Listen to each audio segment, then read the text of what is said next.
Welcome back to the Brave Podcast. So the last episode was just Mo and I, and we had a blast talking about all sorts of random different stuff.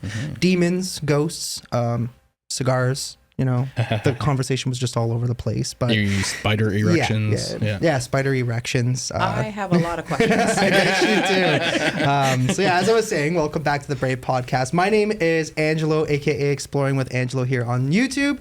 Most of the time you'd find me out there going to abandoned places, haunted places, strange places all over the world. And yeah, but tonight we're going to be talking about some very, very interesting stuff. I'm actually really, really excited about this one. I know Moshi is. But before we get into it, allow me to introduce my co-host, Moshi. Hey, I'm Mohammed, Moshi Yo on YouTube and Instagram and X and the rest, no longer Twitter. So I also want to remind you, as I always do, and I'm feeling pretty good about the fact that everyone says I do this really well. So I'm going to try to do this even better this time. I'm going to go a little quieter, a little closer, and I'm going to say, hey, check us out on YouTube and Spotify and Apple Podcasts and Rumble. On Rumble, it gets spicy. Thank you for listening. And tonight, I'm going to introduce you guys to an old friend of mine and ours. You knew Angelo for quite a long time, I think. Tonight, everybody, please welcome Bianca to the podcast. Hi, everybody. Hello. So, yeah, we met a long time ago, and I'm going to let Bianca describe what she does and what she knows and all the cool things that she's into. And I think she can shed a lot of insight, particularly when it comes to the paranormal field, which I know a lot of you guys at home like to know things about. But I have to issue a correction. Okay, so for number one, who needs spiders when you just did that? We don't need spiders for erections. I still have a lot of questions. I bet you do. Yep. Also, I also have to issue the other correction because you said you're Moshio on X, but you're not. You're Moshio tweets. Now, my question is, are you going to change it? Because now Twitter doesn't exist anymore. Now it's X. Are you going to, is it going to be like Moshio X's or something? Oh, no. Oh, man. That's true. Right? I better re-X my last comment. Yeah. I don't know. I had Moshio tweets because Moshio wasn't available, so I better check again. Yeah. Moshio X's. No, that's maybe bad. you could you could like bribe whoever has Moshio on X.com. I have done that before. I messaged Moshi, the Instagram and the Twitter Moshi account saying, hey, can I have this account? You haven't posted in years. I'll give you $10 for it. I'll buy it from you. Yeah, seriously. Do you take Bitcoin?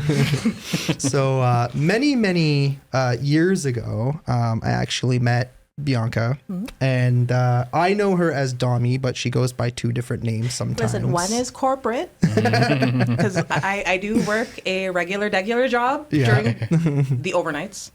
Yeah. And my online presence is Bianca, because I need to separate the two. Smart. Makes sense. Good job outing her. I know. I mean, whatever. Man.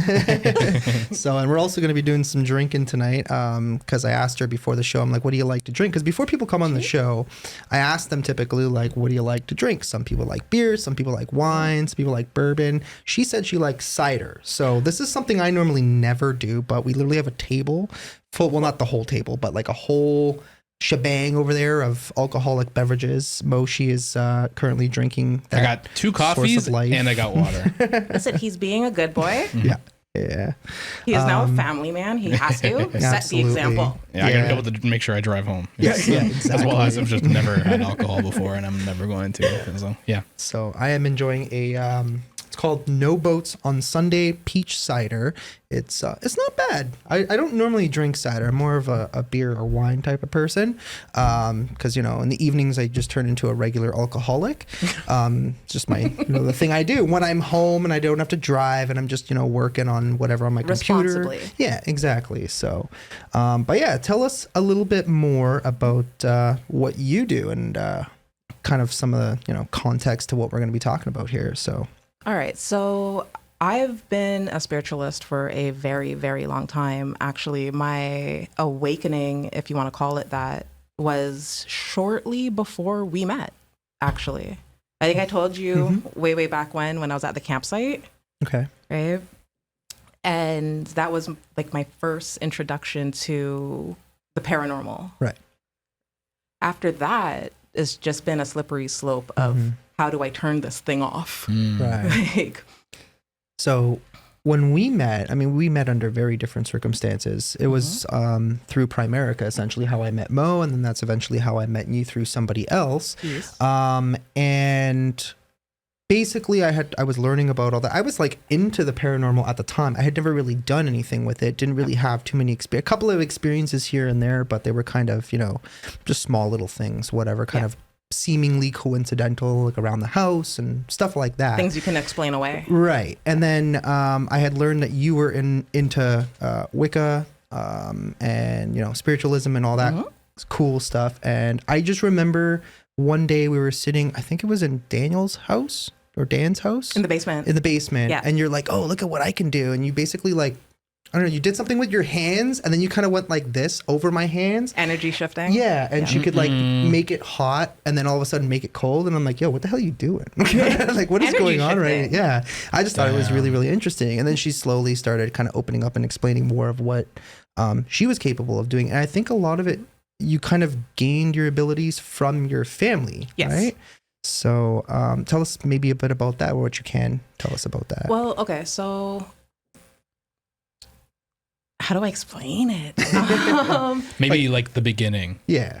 Like how did you, So I think it was from your grandmother it's kind of started from? So my grandmother was heavily spiritual, heavily spiritual, but like not in so much of a way that it's like out now, like how everybody and their moms is a spiritualist or a witch or however you want to identify, right? This was very much like kind of under wraps because it wasn't so accepted then, right? And still kind of going based along with Christianity because like my family is believers, right? But with that, there's a lot of like convolution between what everyone knows as Christianity and what Christianity actually is, right? There's a very fine line between spiritualists, witches, and Christians, and they kind of overlap, right? It doesn't make one more or the other. It's just how you kind of navigate it, right? Same thing with my dad, who is also like, he's also very on that side of like spirituality and very knowledgeable.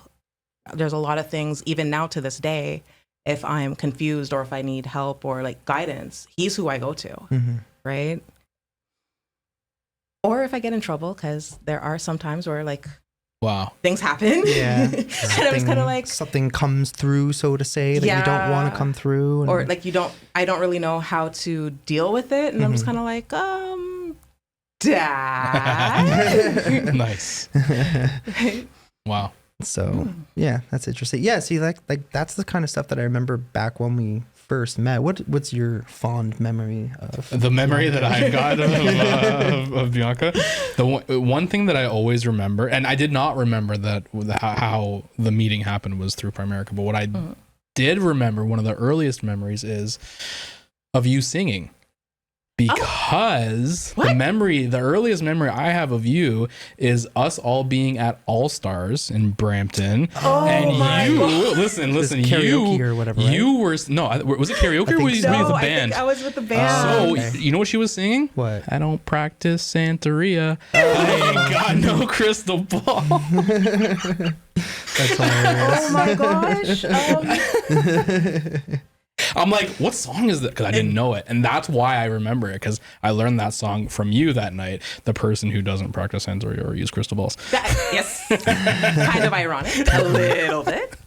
That's the memory that I've got. Yeah. That's wild. As well as going to, apparently, totally forgot going to concerts together. And the very, very, very, very first time I met you, Angelo is right, is at Primerica. He kind of, him and like our mutual person that we all know, kind of dragged me out of Dan's house and was like, you're coming to this meeting with me. And you were there, both of you all like tied up and like spiffy. And you're just like, meaning wearing ties, not tied up, wearing ties. Correct. Yeah, sorry. Moving along. But yeah, it was my introduction to Primerica. Nice. And I was just like, yeah, this is my coworker. Yeah. He's cool. She's cool. Everybody get along. Yeah. And I was kind of like, this is interesting. Yeah. I'm going home now. Yeah. It was an interesting experience, I guess, to say the least. It was. Honestly, you know what? The one benefit to doing, even if I made $0 doing Primerica, the coolest thing I would say was probably just meeting dozens of cool people that I now have long-term relationships. Yeah. And back then we were all tied up, and now we wear Jurassic Park t-shirts and florally Hawaiian shirts to work. Yep. So times have changed a little bit. A lot of it. Right. So so it's interesting where your background comes from. So you said it comes from your parents, your family members, that like gift wise, I guess it was passed it's down generational.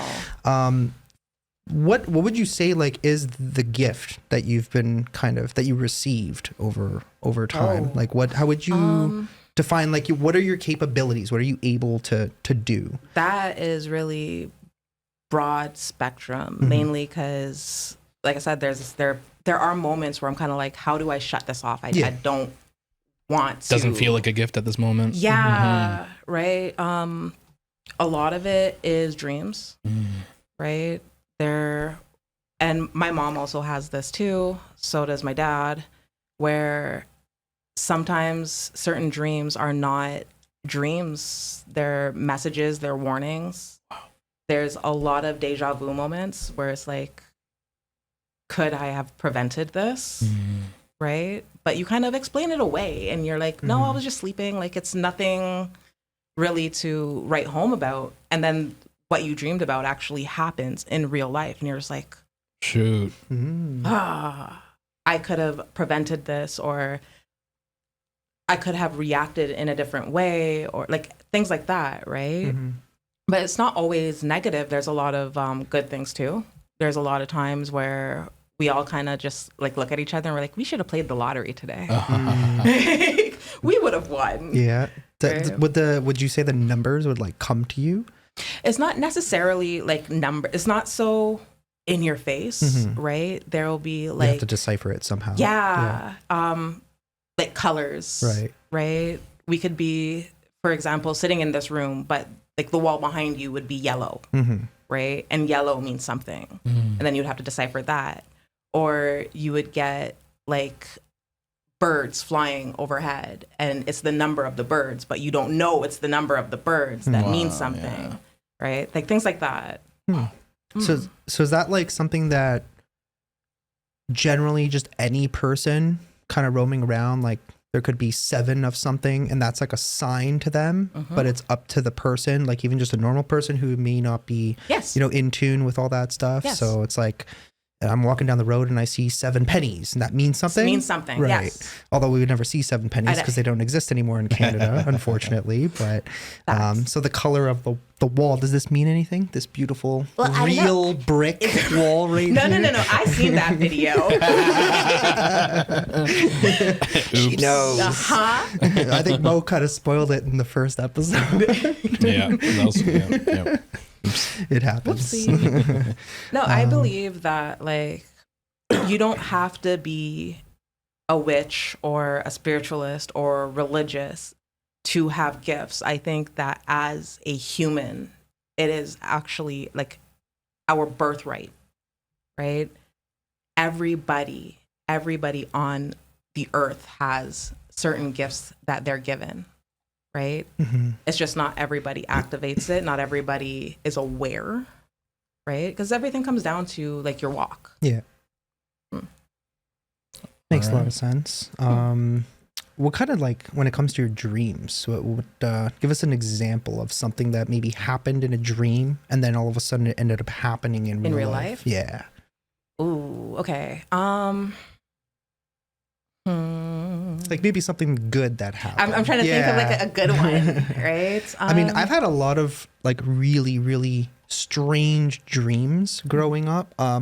a lot of them happened after my grandfather passed away. Okay. He would come through in my dreams, and there's been good ones. And I don't know if it's just, the imagination, my brain just creating these weird circumstances. And I don't know what the hell they mean a lot of the times. But there's been dreams after my grandfather passed of the funeral playing over and over and over again in a dream. And then there was another one where we were in a mall. It was me, my grandfather, and two of my cousins, and we basically grew up together, Anthony Maurizio. And in the mall, it was actually Bramley City Center. And the weird part is, if in Bramley City Center, there's the area where there's the elevator. Yes. Instead of the elevator, because in the dream, my grandfather really wanted Chinese food or something along those lines. Okay. And in the middle of the mall, where the elevator would have been, there was a temple. Like, imagine like a Chinese temple. And there was these 4 ramps, and I don't know if it was just my brain creating this image of this temple with the ramps in the center of the mall, and that was the restaurant, and we ended up walking up to it and whatever, and that's literally all that I remember. And then I remember telling my mom about it afterwards. She's like, your grandfather wants Chinese food. So I think she ended up ordering Chinese food, because to her that's just kind of like their thing. Because my mom's very, very superstitious, right? When it comes to like the number 13, for example, she's incredibly superstitious, which is funny because here in the Western world, 13 is considered an unlucky or bad luck number, or bad number in general. Meanwhile, in Italy, it's a good luck number. Oh, right? wow. Yeah. So yeah, she's very superstitious, and to her, the way she interpreted my dream was that, your grandfather wants Chinese food, so now we all have to indulge in Chinese food for him in his honor, or whatever it was. And I kind of agree with that. Right. I do. Yeah, I've been told that a lot of times, like if you dream of somebody else dying, you extend their life by whatever period of time that might be, and shortened your own. So I remember there was one dream. We were actually all on vacation. I was a kid at the time, so we were on vacation. We're in the Dominican Republic, and I wake up and I tell my mom, "Oh my God, I had the weirdest dream that Anthony was murdered." Anthony's my cousin. So she calls home. She's like, asking my aunt, like, "Is Anthony okay? Is everything okay at home?" And she's like, "Yeah, everything's fine. Why? Like, what are you good? Like, what's going on here?" Right? And my mom's like, "Oh, I'll tell you later." But yeah, I had this weird dream that we were somewhere, and I was reading in the newspaper that my cousin Anthony apparently had been murdered by somebody. And she's like, "Oh, you shortened your own life and extended his." And then I became a smoker, so it was probably accurate, right? So I will tell you, dreams of death doesn't necessarily mean like a physical death, right?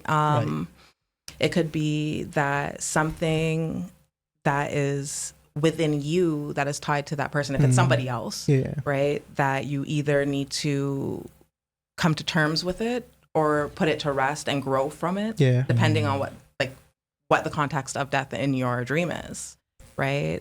If it's you dream of yourself dying, there is something that is unrestful within you, within your spirit, that you need to come to terms with, and basically put to death. I don't remember any times that I personally died in a dream before. I do remember one dream. This one was whack. I was like in like this Colosseum style building. Like, imagine literally the Colosseum in Rome. And for some reason I did something, I guess, that was illegal. So they came and they were gonna like basically guillotine me or whatever, like chop my head off, sort of thing. Like, this dream was graphic. So they bring me in, and then my mom, out of nowhere, she's like, "No, take me instead." So they're like, "All right." So now I'm off to the sidelines, and I'm witnessing them putting my mom into this thing, and then like they just did it, and I just remember like waking up screaming. I'm like, the fuck was that all about? Okay, before you went to bed, did you watch Sparta? Maybe. I don't know. I don't remember. It was so long. I was like maybe like 11 years old when I had that weird ass dream. I've had another dream where this was long after my grandfather passed away. We went to the dollar store. I think it was the Everything for $1 at Bramley City Center. Yeah. That was my dream, was we went to the store. It was me, my mom, and my grandmother. And we're like in the store and whatever. And I kind of start like roaming off by myself, and all of a sudden I see my grandfather. And in the dream, I acknowledge that my grandfather's dead, but he's here in the flesh in this store. So he's like leaving the dollar store. So I'm like, I'm by myself at this point. My mom and grandmother in some other aisle in the store. Okay. And I'm running, chasing him down. I'm like, no, which means grandfather in Italian. And he turns around and it looks exactly like him. And he goes, fuck off. And then he just turns around and walks away. And I'm like, what the hell? Right? Like, what did I do to you to piss you off so much today? And he just turned around and walked away. And then I went and found my mom and my grandma. I'm like, I saw Nono, but he was mad and told me to fuck off. Right? And I'm like, what was that? I don't know. I don't know what that was all about. Like I said, it could just be my child imagination at the time. It was just kind of like creating these weird circumstances that don't make any sense whatsoever. But yeah. One question I have to ask though, is, like in regards to you dreaming so much of your grandfather, do you feel that you properly told him goodbye? I did, and we'll actually get into that afterwards, because that was with you. I don't know if you remember that situation. Yes, there was a time, because I remember bringing it up to you, and I remember saying... Where were we? I don't even remember. I think we were at my place. We were hanging out at my place. Okay. And I remember asking you, because I had told you when basically what happened with my grandfather was he got bone cancer, and one morning he went into a coma. And it's kind of like one of those things, like it was almost meant to happen. There was a very bad snowstorm, so I walked up the street to the school bus stop or whatever, waiting there for like an hour. School bus never showed up, so I walked back home. And when I went and rang the doorbell, my mom answered the door, and for some reason I thought she was laughing, but actually she was like hysterically crying. And I'm like, what's going on? And she's like, oh, Nono's not waking up, he went into a coma, whatever. And basically we ended up going to the hospital. He was still alive, but he was in a coma. And they were telling me, speak to him because he can still hear you, right? Or so they say anyways. We don't really know. But they were telling me, speak to him because, like, you know, he can hear you. And I remember my grandmother saying, like, oh, Angelo Suka, which is like, Angelo's here, like telling him Angelo is here. But for some reason, I wanted to speak, but the words wouldn't come out of my mouth. I remember this. Right. So later on, like maybe a short while after, my aunt ended up coming, and she's like, oh, let's just go back to my place for a little while and we'll come back. And she did this on purpose because she knew what was happening. So she took me and we got a ride to her house from my uncle or something.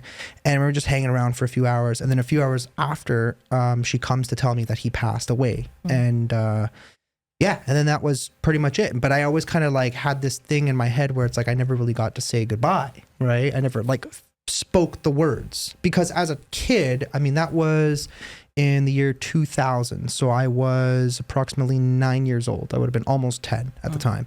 So for me, him being sick, I never really understood that he was never going to get better. Yeah. So I couldn't comprehend that just as a child, like death is non-existent to you. You don't really understand it or get it. Right. Yeah. So many years later, we meet, and I asked you, I'm like, do you have the ability to contact the dead? Like, can you get me in touch with somebody if I wanted to? And you're like, sure, I could do that. We got to be very careful when we do it, but we could do it, right? Okay, I'm not so... It did work, though. Let's say this was 10 years ago, Bianca. Like that. Not today's Bianca. I'm not so throw caution to the wind anymore. I've been slapped a few times. I know better now, right? Especially considering, like I said, I remember that. Yeah. I think we did it in the garage. We started in the basement, and then we moved into the garage for some reason, because there was a particular reason. I don't even remember what the detail was, but something had came weird. Through. Yeah. Something had came through, and the space was no longer safe. Mainly because it was my boo-boo. Guess what, kids? When you play with these things, protect yourself. Yeah. Very much so. Dang. And initially when contact was made, it wasn't a particularly nice entity. I won't call it a spirit. It wasn't a spirit. It was an entity. And at that point in time where I was in my spirituality, I didn't have the knowledge to combat something like that. So in my brain, it made more sense to just move. It's your space now. You have it. Yeah. right? Now, I wouldn't be so readily willing to do something like that until I had like my protections, knew what exactly it was I was getting into. And actually that ties into another story that recently happened. Same thing, a friend of mine, his dad passed away, and I went to the funeral.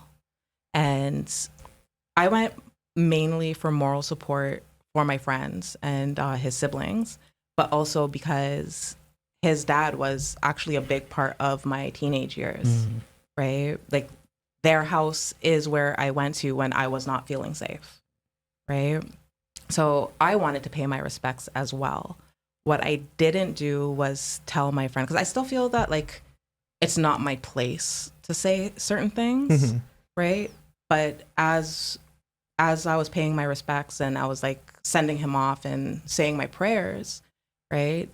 I actually got a tug on the back of my shirt, right?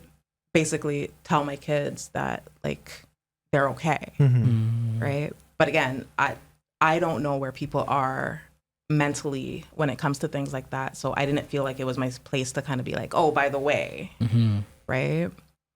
The only thing I could do was, again, say another prayer and wish him well on his next journey. Wow. Right?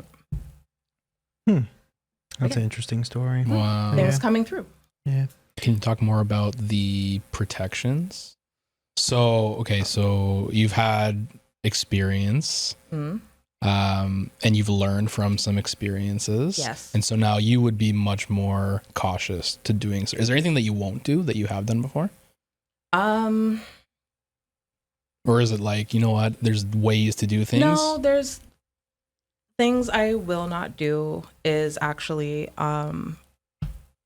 readings. Unless I'm called to read, I will not just kind of pick up my cards and be like, oh, okay, who wants a reading? I won't open myself up like that, and I won't expect other people to open themselves up like that. It's a very intimate thing, right? Another thing I won't do is speak to spirits on behalf of someone else. Like I said, right? That was actually the first and last time I ever did it. Yeah. Well, you didn't. I don't recall you speaking to them directly, but no, sort but of like being a conduit. Yeah, basically. Yeah, like leading me into whatever, and it was like the realest thing I've ever seen in my life. Like to the point where I remember doing it, and there's three of us sitting there, and it was just as if I was there in real life, sort of thing. I mean, it was real life, but it was, I guess you could describe as like a different plane of existence or something, like a different reality sort of thing. And I just remember, it was very, very real, very vibrant, I guess you can call it. Because I remember you saying something about a rope, and I'm climbing up this rope, and then I ended up like on the top floor of my house somehow, and you're talking about a light, and I could see the light, and I started going towards it. Then I turned into this room, and he's there on the bed. It's guided astral projection, is what it is. So I remember turning into this room, and the part about the room was that was the last room that he would have stayed at in the house, because he had bone cancer, so he was more fragile, so he wouldn't sleep in the same bed as my grandmother at the time, right? And I remember he was there, and then we basically had a conversation. But I remember you not really particularly talking to anybody. But before that, there was like something that our friend got kind of spooked because he saw something, and he couldn't really describe what it was, but as if something like came up into his face, and it was just not very pretty. It was like not demonic friendly. sort of That's like thing. I said, there was something that came through that I refused to call a spirit. It was not a spirit, it was an entity, and it was not nice. Yeah. Right? I wonder what it was though. We're not going back there. First off. Can we get some clarification as to like, okay, demons, spirits, entities. Okay. What is there? What else is there? So I think misconceptions, like everyone calls this, but it's actually this. So one of the biggest misconceptions is everyone's expectations of what demons are and what angels are, right? I wrote this down as a question to ask you. I'm so happy. I'm so happy you're saying this right now. Anyways. No, but there is a big misconception with it. I'm saying you like proverbially, you could see an angel and 100% believe that it was a demon.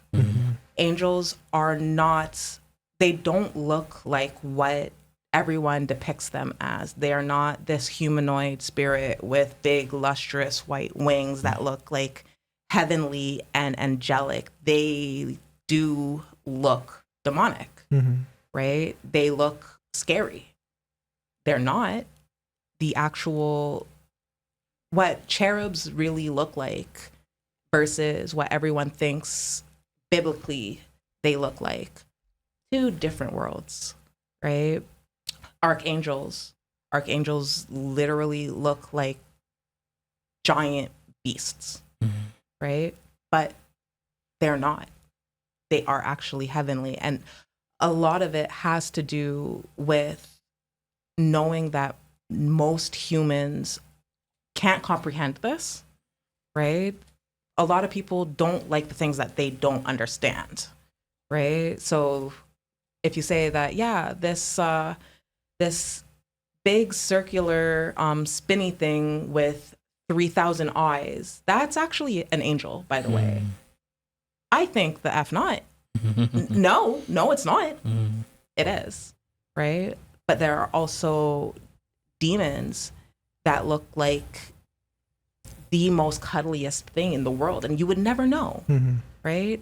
It all comes down to like discernment and knowing energetically what you're dealing with, right?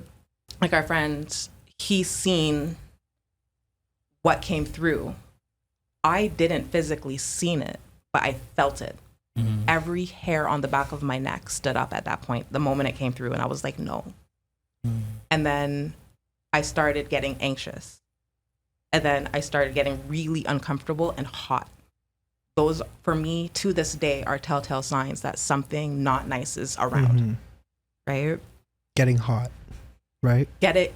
It's not even like almost like you're like starting to profusely sweat for no reason whatsoever. Like the whole room could be ice cold, but for some reason you're just like kind of. It's more inner, right? Not necessarily like breaking out into sweat, but it's almost like sitting in the middle of the Sahara with no way to actually escape it. Right. Yeah, I had kind of an experience. I told you this the other day, but I went to this place. It's called the Hinsdale House in New York, and it's pretty well known for its entities. There's like a whole bunch of different things in this one house, and this house physically had to be exorcised back in, I believe, the 70s from a priest, and the whole room started like vibrating and whatever. Yeah. So me and my friend Yasko, we ended up going there, and we're doing like our whole paranormal investigation. I get this brilliant idea. I'm like, yo, since the exorcism failed the first time, let's experiment a little and try and exorcise it ourselves, which was probably not a good idea. So I like Google Bible scriptures used in exorcisms and whatnot. And everybody take note of my face. Yeah, don't do this. Let stupid here do it, so that way you can be entertained and watch us do it, so you don't have to. No. But yeah, we essentially did it, and it was like kind of how you're describing it. It was like all of a sudden I just started getting really white in the face, and normally here's the thing, if I get hot, because it gets hot in this room because we have so much equipment and the AC doesn't circulate properly in here, so sometimes we get hot and I'll turn a little bit red, because that's what us white/Mediterranean folk do, right? But in that particular situation, I started profusely sweating, but I was turning like completely white. And like, it was visible to my friend that, something's going on here. I'm like, I don't care, whatever. I'm gonna just keep doing it. I had protections with me, so I was okay. I had like the stuff that we normally Southern Italian people use for the malocchio or the evil eye. So I did have stuff with me. If shit kind of hit the fan, I kind of was semi prepared for it because I have used it in the past, and it definitely does work. But yeah, kind of like a similar situation. I think Mo had a question. So From my understanding, Mo has lots of questions. He does. So Okay. To preface, yeah. I asked a lot of people, hey, what would you ask a real witch on the that's coming on the podcast? And Not a witch. and I was wrong in saying that. So And she what's- told us today she's not a witch. She Yeah. is a I'm a spiritualist. So what? spiritualist. My question is, what's the difference? How would you define the difference between a witch and a spiritualist like yourself? Okay, so this actually is going to go a little bit further than just a witch and a spiritualist. This goes towards religion bases beyond that, right? At the root of everything is spirituality, right? I am a spiritualist. I don't follow any given sect.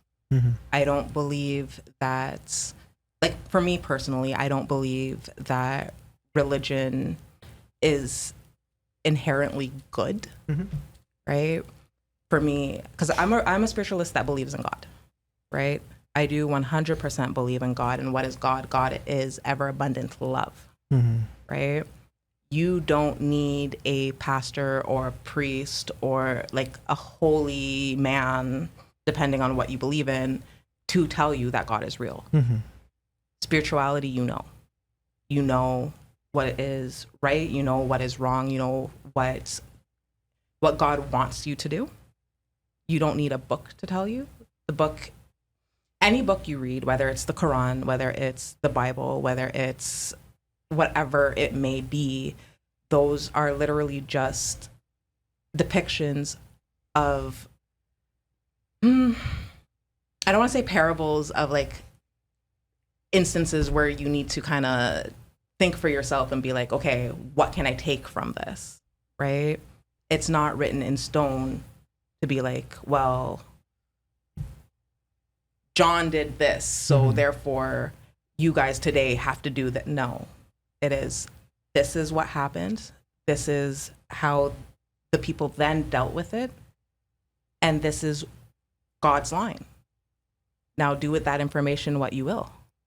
Do you believe that you're living in a point where I would be okay with it? Are you showing love to your fellow humans? Right? Yes? Okay. Go on. Do you believe that if you murder someone, I'm still going to love you? Like, things like that, right? You don't basically need a brick and mortar place to tell you. Understood. Now with that, and I think before we started, I kind of touched a little bit on it, where religion, spirituality, witchcraft, they are very, very, very intertwined together. There's a very fine line, right? What is prayer?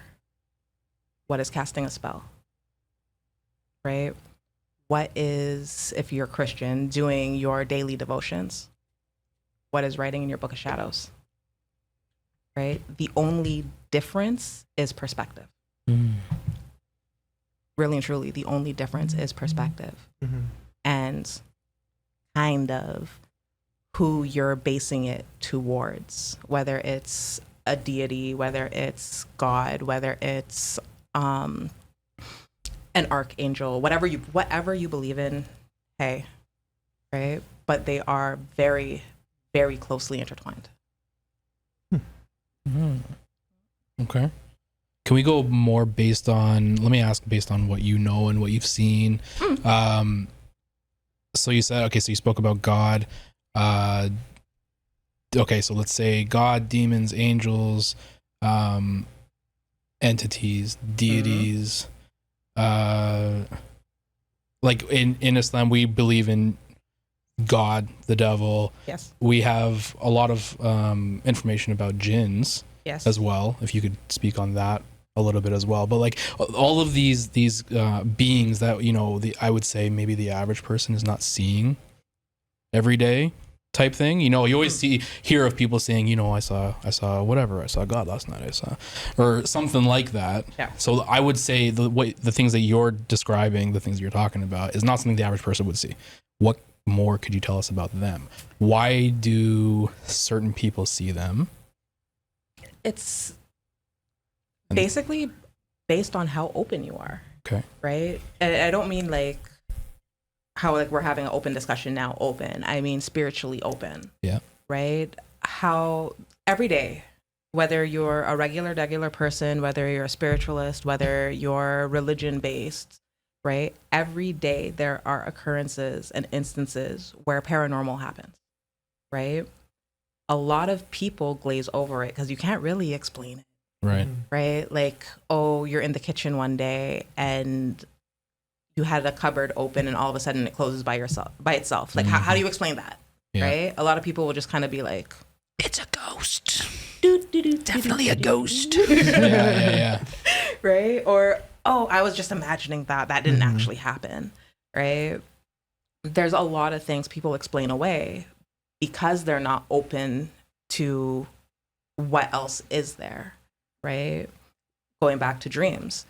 A lot of people have dreams where there's a message. How do you know if you're not open to that sort of thing? Yeah. Right? That's basically what spirituality is. It's being open to that side of the realms, right? Makes a lot of sense. I kind of put it into perspective when, so for me personally, because I do like, paranormal investigations and all that fun stuff, ghost hunting, if you will. Chasing the ghosts. When we have kind of like comments from people who are obviously naysayers, or like you said, they don't believe, or they'll try to explain it away. I feel like a lot of these people are so not open to it that obviously they'll try and go around debunking your stuff, which is fine. Whatever people want to believe is up to them, right? I really could care less. And if you're going to be a dick, well, thanks for your comment and your engagement, because it only helps my video at the end of the day, right? Go ahead, dislike the video twice by all means, right? Just keep watching. Yeah, exactly. Just keep commenting and saying how stupid we are, right?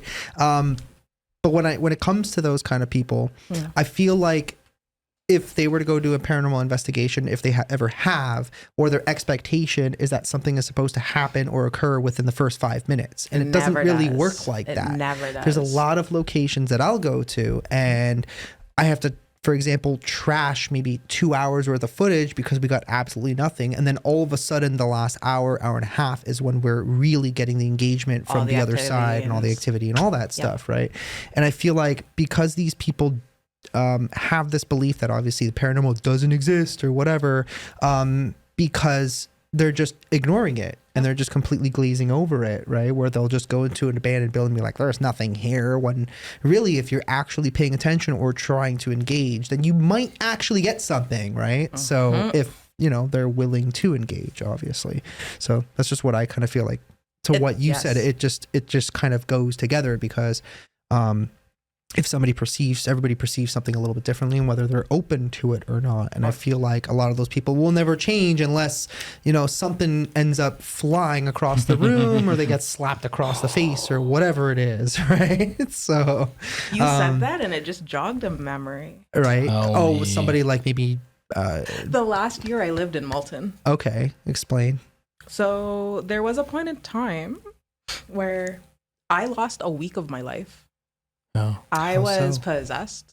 Oh. Yes. That's fun. No. I'm being sarcastic. Definitely not fun. I mean, I wouldn't say possessed in the sense of like what everyone thinks is like the movies where you're walking around growling at people, walking on like the crab walk, shit like that, right?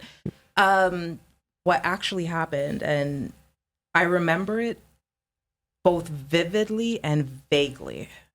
It was a night we were at karaoke, like me and the karaoke crew, right? And I had come home about 3:30 in the morning. And right around the right time, I'd say. Yep. The dead hour. Yeah. And Malton within itself is such like a spiritual cesspool. I don't like the place.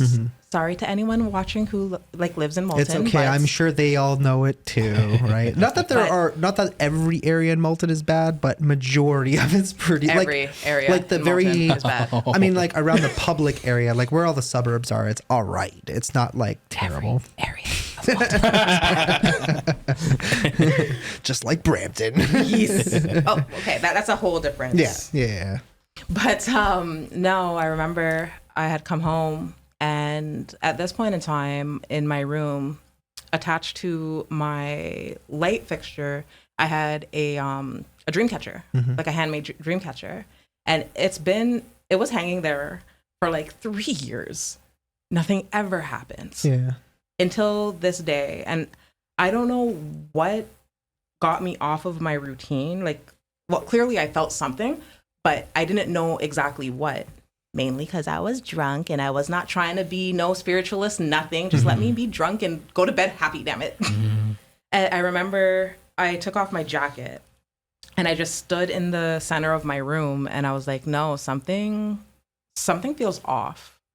And I distinctly remember not being able to hear my TV anymore, which is weird because I never touched the sounds.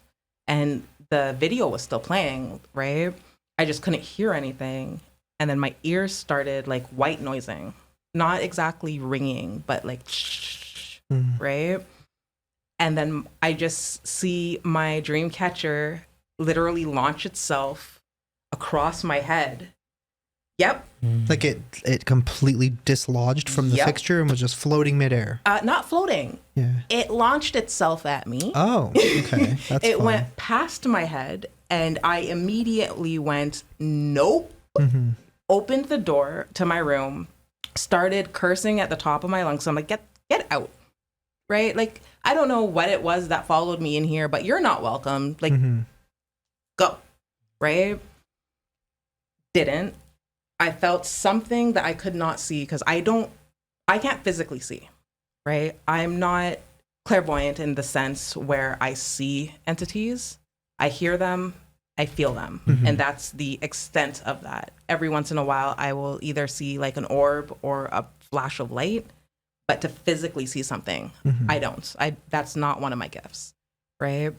But it grabbed me and I got so spooked because I was so unprepared to deal with it at that point that I literally turned into a 5-year-old again and I ran to mommy and daddy and I'm like, there's a ghost in my room and I don't think it's a ghost. Help. Yeah. Right. And immediately I remember my dad went into my room and I didn't follow him because again, spooked. Yeah. Absolutely scared. Right. And it was after I came home from the US, so I had to have been 20, right? And I remember my mom immediately getting on the phone and calling her pastor and telling the pastor about what was happening. And I just start crying. And I'm not the type of person to cry. I don't know what happened, what set me off, but like literally like blubbering, right? And my mom hands me the phone and the pastor's like, okay, I'm going to need you to go back into your room and I'm going to need you to like do this, and then you're going to look underneath your bed.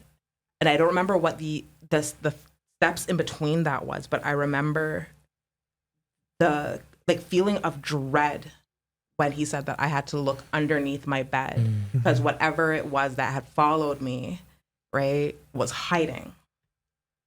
And I really didn't want to. Like, I was so adverse to it. Yeah. Right? But gotta pull up the big girl panties. And I remember going underneath the bed and looking, and there was this one spot. The pastor didn't even have to tell me because my eyes naturally gravitated toward it. Right? And I just felt tingles like all over my body. And then that's the last thing I remember until a week later. Wow. So you just completely blanked out. Everything was just... I remember looking underneath my bed and then nothing until a week later when I came back into myself and I was in my nephew's room of all places, sitting cross-legged on the bed with the Bible, reading scriptures from the Bible. Wow. And that's where I came to. And when I asked my mom what happened, she's like, you went to sleep. She's like, you woke up. She's like, you went to work, but you weren't talking. You weren't eating. You weren't sleeping. Right? And she's like, it was literally just watching you on autopilot for 7 straight days. I'm just like,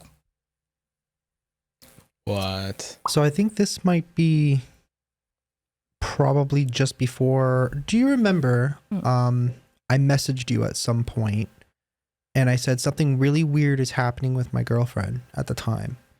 and you were just like, there's not really anything that I can do, because I had dealt with my own thing that recently happened, but all I can say is go to church. Was that around then? Yes. Okay, so now I Yes. understand, because I didn't have a chance to really ask you what had happened, and I wasn't sure if you really wanted to, explain what had happened. I think at that point, I didn't have the words. I was still, like I said, like, even now, like 12 years later, I'm still looking at it kind of like it's surreal.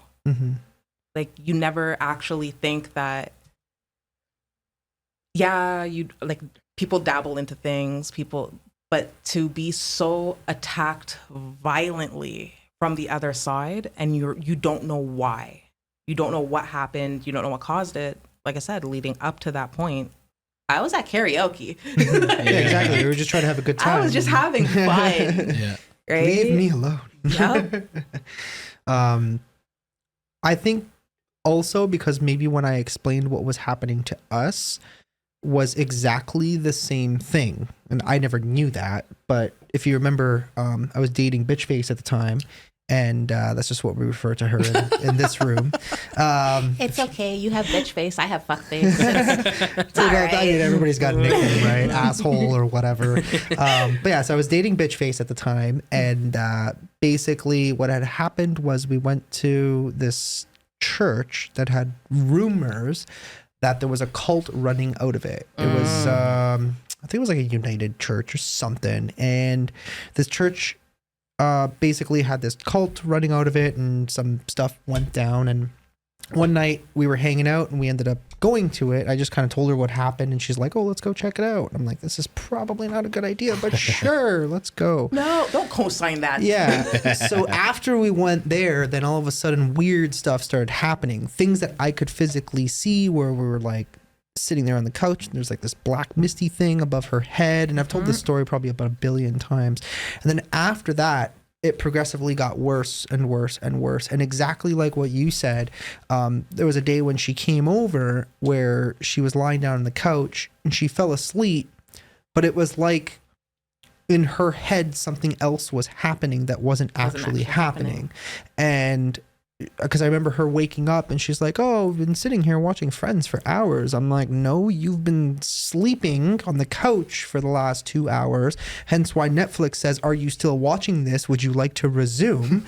And I was on my computer, which was behind there, waiting for her to wake up, because then she had to get up and go to work, right? Yeah. So, and then she would keep telling me that the same thing kept happening, where she would just like blank, like it was just like blanks of time were just missing from her memory, where she would go to sleep and she would imagine something else was happening, and her mom would make weird comments about what was happening, right?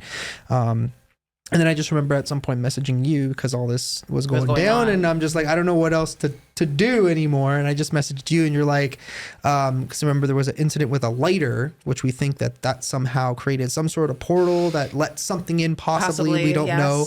But you're like, yeah, just dispose of this lighter, which we did in Professor's Lake. And when she threw it in, about 1,000 ducks came out of nowhere from every point of this lake to come to this one ripple of water, which may or may not make sense. I could not debunk it, right? Why all these ducks are all suddenly coming from every direction. It's a pretty sizable lake.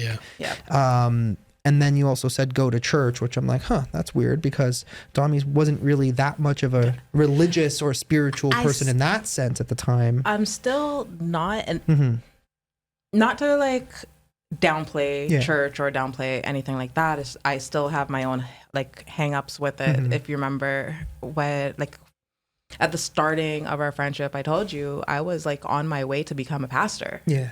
Right. I was in school of leaders. I like heavily in the church, and then things happens that I've slightly made peace with. Like, I'm okay if someone invites me to church, I'll go.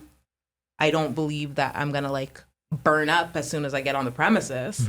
But for me to actively be in a place where that becomes my end all be all, I got my relationship with God. I don't need it.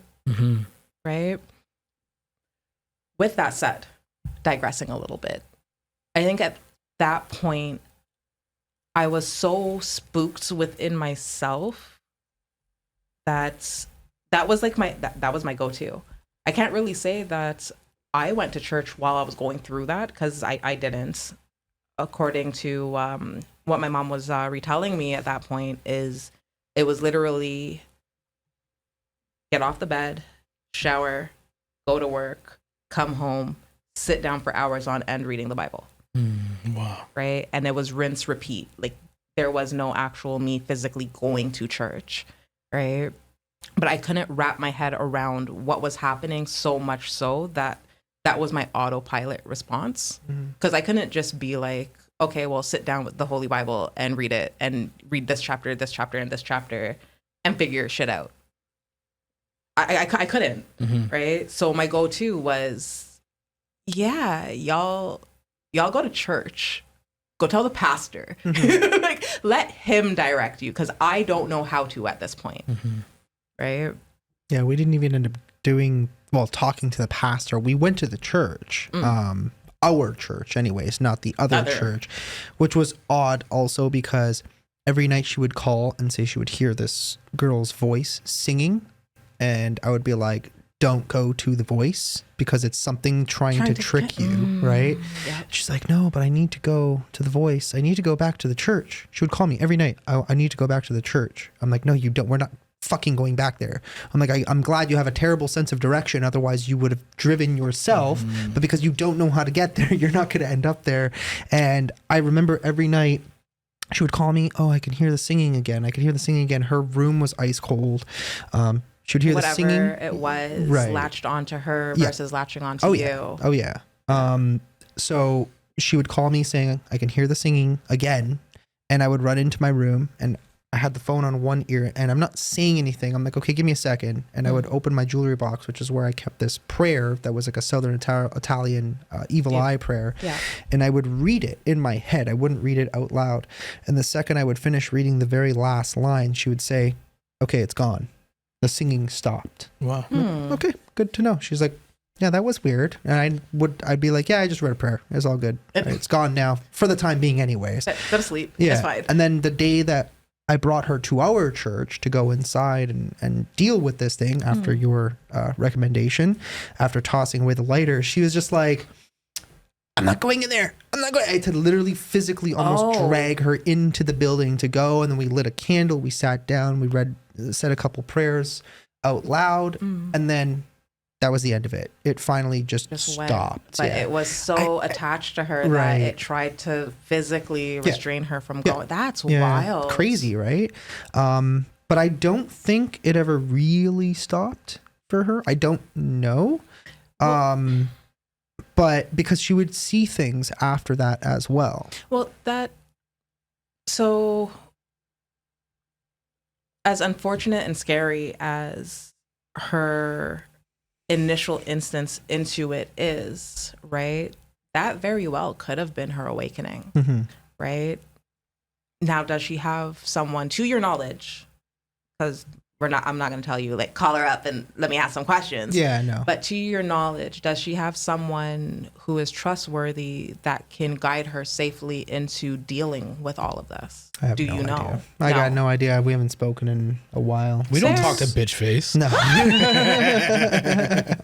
That relationship's over. If you know enough that, like, after that fact, things were still happening. I don't know. I don't know. I always kind of got the sense that she wasn't like saying anything was happening, but there was like times where I remember going. So my friend, he's been seeing this like demonic entity, and it's been just messing with him in his entire life.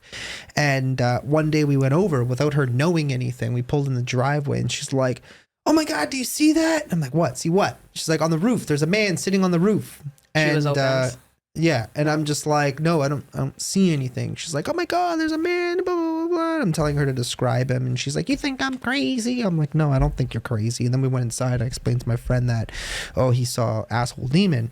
And so we knew what she was seeing because he had always dealt with it. Yeah.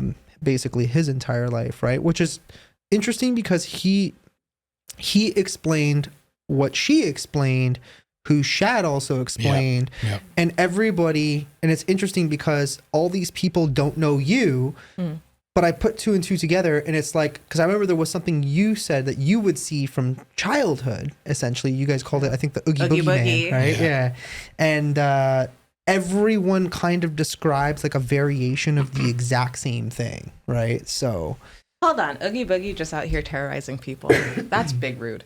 yeah, that's what I big mean. Rude. Yeah, and none of you guys know each other or knew Right. each other in any sort of way, right? Like Bitchface didn't know Frank. Frank didn't know Shad at the time. Yeah. None of these people knew you or even of you, Yep. but you all managed to kind of describe exactly the same thing that was always kind of lingering around and wreaking havoc on things. Well, I right? wouldn't say that like for me was really wreaking havoc per se. In terms of intent. Now, so the very first instance I know of Oogie Boogie being around my family, I was still in the womb, right? My dad actually encountered him the first time when my mom was like heavily pregnant with me, like on the verge of like popping, basically. And dealing with him the way my dad dealt with him at the time, that was the very first instance of him physically being in my life. And then there were instances from infancy up until, I'd say maybe 3-4 years before I left Malton, where every once in a while he would just kind of pop back in, and he looks scary. He looks creepy and demonic-y, but also slightly humanoid, right? I can't really say he did anything inherently bad, right? But I also can't say he did anything inherently good. He was always just kind of around. He was always just, just kind of. I guess you guys were used to it too. Well, I mean, that. Over time. But also is very much like a trickster spirit, right? Like, I remember stories within my childhood where my family would be like, oh, Oogie Boogie was here again. He was in the shape of a dog and then popped out from like behind the couch and went back into his normal thing. But like he was very much a dog at the point where we saw like, and we have no dogs. Yeah. Where did this little black dog come from? Right? So it's a shapeshifter type of thing. But did it like with the intent of scaring? Yeah. Right? Very much a trickster spirit. Now, if there are other people he's, for lack of a better word, harassing and he's actually wreaking havoc on their life, I mean, I think you should ask why. Yeah. Yeah, that's what we kind of figured as well with like Frank. Like we didn't really know why, but then stories would kind of start to surface a little bit of a possible ritual of a potential future sacrifice being made without the knowledge of the people asking for the ritual to be done by particular Southern Italian witches. And it was basically like it's understood to us that it's supposed to be like a sacrifice for the intent of forcing somebody to fall in love with someone else. First off, kids, don't be doing love magic. That shit never works. Second off, I want to stress this for any baby witches, baby spiritualists, baby whatever who are just actively getting into their spirituality and becoming familiar with that side of the realms. Yeah. The spirit noobs. You never, ever, ever do anything without the consent of the other party. Right. There is always a drastic recourse when it comes into those things. And anything you do energetically, spiritually, even in religion itself, there's a cost. And if you don't know what the cost is, sometimes it's your very life. Y'all play safe. Yep. Demons. Demons. I mean, disclaimer. If you guys want to do things, I mean, by all means, free will.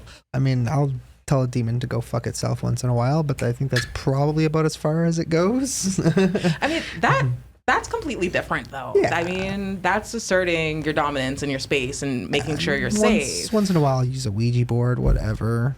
Cares. Oh, talk to us about Ouija boards, please. Yeah. So Ouija boards, to my understanding, is opening a portal, and it's a sort of a communication, and you can do it with almost just about anything in reality. I just want to say, throw the whole Angelo away. Huh? Throw the whole Angelo away. What do you mean? Why are you playing with Ouija boards? Because it's fun. No. Do you know the portal that you open every time you play with one of those? No, explain it. Oh, God. And why Ouija boards? As opposed to like, so why is a Ouija board so, what's the word? Why is that evil? why is it Ouija boards that are like so well known as opposed to it could be anything? Because Ouija boards are the easiest way to tie into planes that you don't know. But what makes it that? What makes the Ouija board this thing, a toy? It's not a okay. toy. Yeah. It's not a toy. Okay, what I don't mean it's a toy. What I meant is it's being sold as a toy. Right? Yeah. Okay, Yes. gotcha. So it's 100% intent. Yeah. It's intense. And that's what I was gonna say, because it's like if you're not quite sure. See, the reason why I'll do it is because our intent is that we actually know kind of an idea of what we're doing, and what our intent truly is to not contact evil things, even though sometimes it will come through, right? We know that, and we do take precautions sometimes behind the scenes of the camera that people are unaware of, right? I always go around with charms, and I'm always kind of prepared, which people don't really know. But yeah, obviously bad things can happen. But I think most people are kind of like, it's a Ouija board, it's a fun game, blah, blah, blah. But it's like, dude, if you really don't know what you're doing, that's when you don't know what it is you're contacting. You don't know when to end the session or close the session, or protect yourself. Properly how to close off that connection. Yeah. Right? Yeah. A lot of people just look at a Ouija board, be like, okay, like you said, yeah, it's fun. Let's contact the spirits, hoo-ha. And then leave the portal open and leave the room, leave the space, right? Or throw it away, not realizing that energetic link is still attached to your life, right? And then there are people who will be like, oh, well, I mean, I did it as a once-off. It was ha-ha, nothing happened. But this event following after that caused so much damage in my life, and I don't know why. Well, where's that Ouija board? In my car.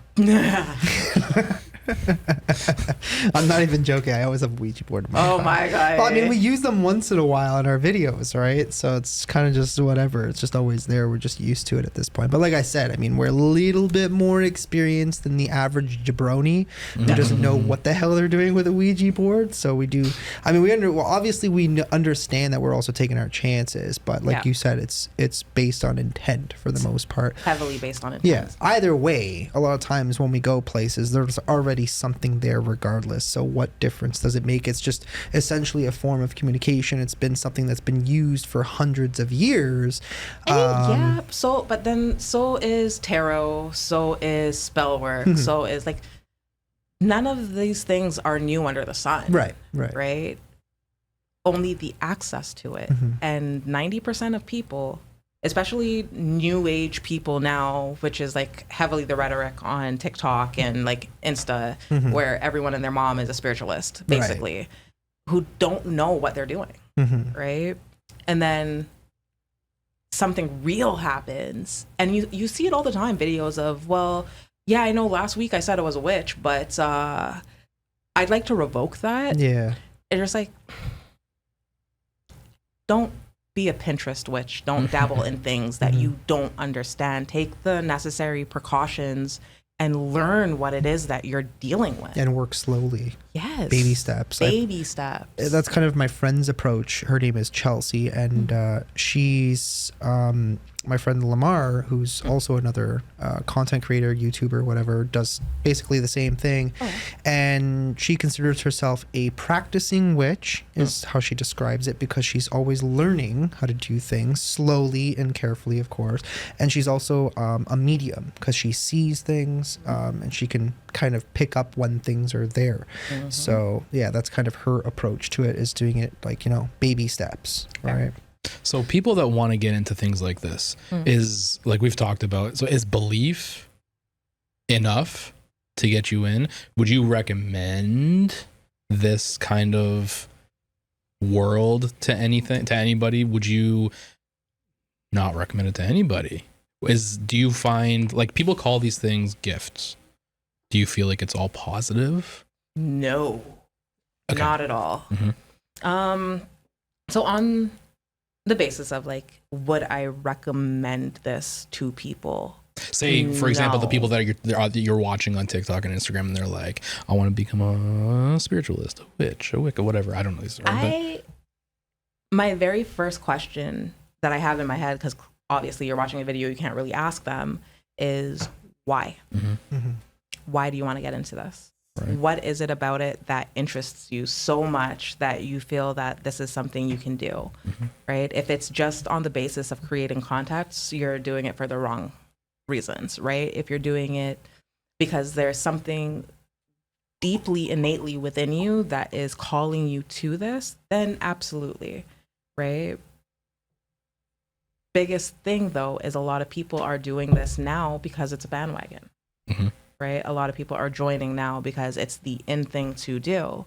Whereas for me specifically, I never asked for this. Okay. Right? And I've been saying, how do I turn it off? Yeah. Because I can ignore things until I'm blue in the face, right? But it doesn't actually stop. It doesn't go away. Right. Right? I could be like, okay, well, right now, this entire time since we've started recording, my ears have been popping. There's something in the space. Maybe the headphones are too tight. It's not as much Not as the that. headphones, Nah. no. Nah. So, Right. Is it me? Could be. Listen here, conduit of the freaking Ouija board. I mean, honestly, dude, like the amount of different places that I've gone to, I'm pretty sure there's obviously something that's like attached itself, and I'm just kind of like, meh, whatever. If it was something that has like seriously heavily attached itself to you, when we met downstairs, I would have immediately been like, so do you want me to make it go away? Yeah, I think there Right? is But the there is possibility something of in something here, or I know what it is. There is something. There's two things actually. You want me to grab it? yeah. Go ahead. Okay. Yeah. Wait. What did I sign up for? While he's away, even though it's only a couple seconds, and we're back. So I do have something. Hang on. I just want to see if you get anything from this. Maybe if I get it. Listen, it's not like a circus trick. No, it's not meant to be a circus trick. So this is it's a brick from a place called the Wilson Castle in Proctor, Vermont. This is an original castle brick. So basically, I've been there 3 times. I have 3 of these. The other one, I have no idea where I put. I think it's in the car still. Okay. So essentially, what they believe is that the house, the entities or energy of the house attaches itself to objects of the house. So when things from the house, which this is an original brick that's almost 200 years old, leaves the property, there's always something attached to it. So it could be this, right? So I don't really know. Kind of a hypothesis, because there was a story about for some reason they decided to give the 8 ball. They have a pool table, so they gave the 8 ball to somebody. I don't know why the 8 ball of all things. They gave it to the person, and the person ended up literally sending it back because there's they were afraid and said something's happening because something is attached to this stupid 8 ball. And then when they sent it back, everything just kind of stopped. And the place is like super haunted. Like there's always so much going on in that place. So I don't know if that's what it is. Like I said, it could be. But you can't do that whole kind of thing where they ask people where it's like, oh, if you touch this, can you like feel the energy off of it? You're not capable of doing that, or you just don't want to. Smart. I told you, I'm not as like throw caution to the wind anymore. I've been burnt a few times. Yeah. Right. I say that like loosely. But there have been instances where people that I don't talk to anymore, I'm actually not friends with these people at all anymore, because they started using the things that I do or the things that I can do as party tricks, right? Our mutual being one of them. Mm-hmm. Wow. Yep.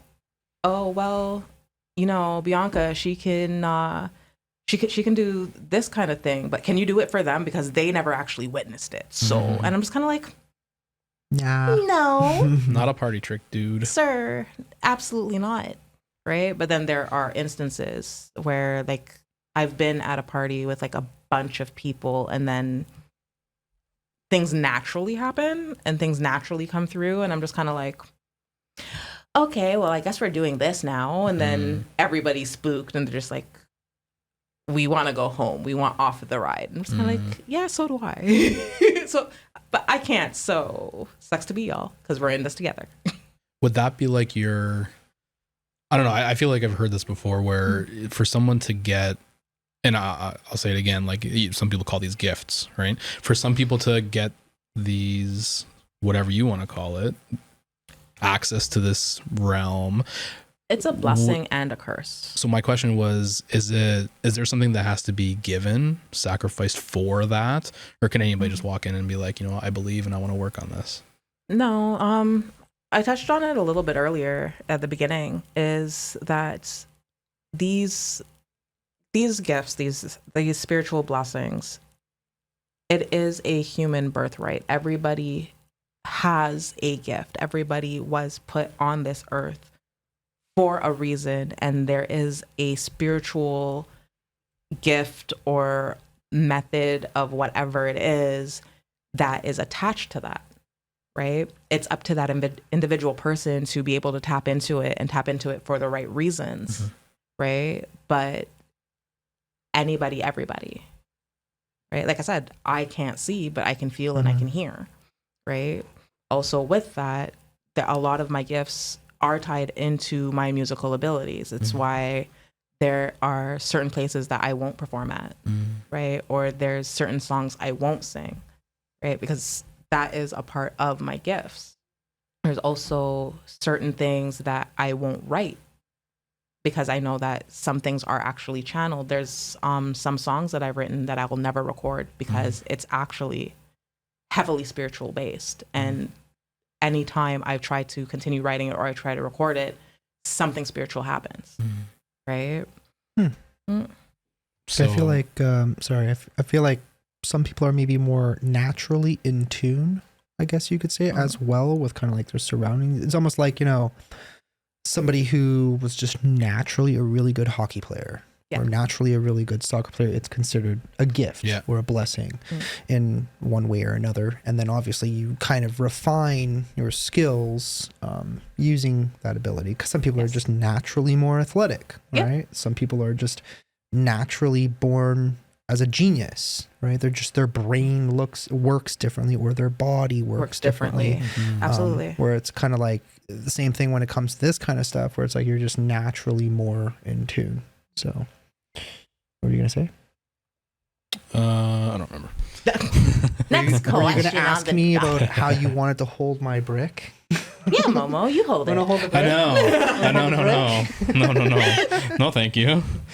It's literally just a brick. Is there anything? Okay, so one thing that I had written down here was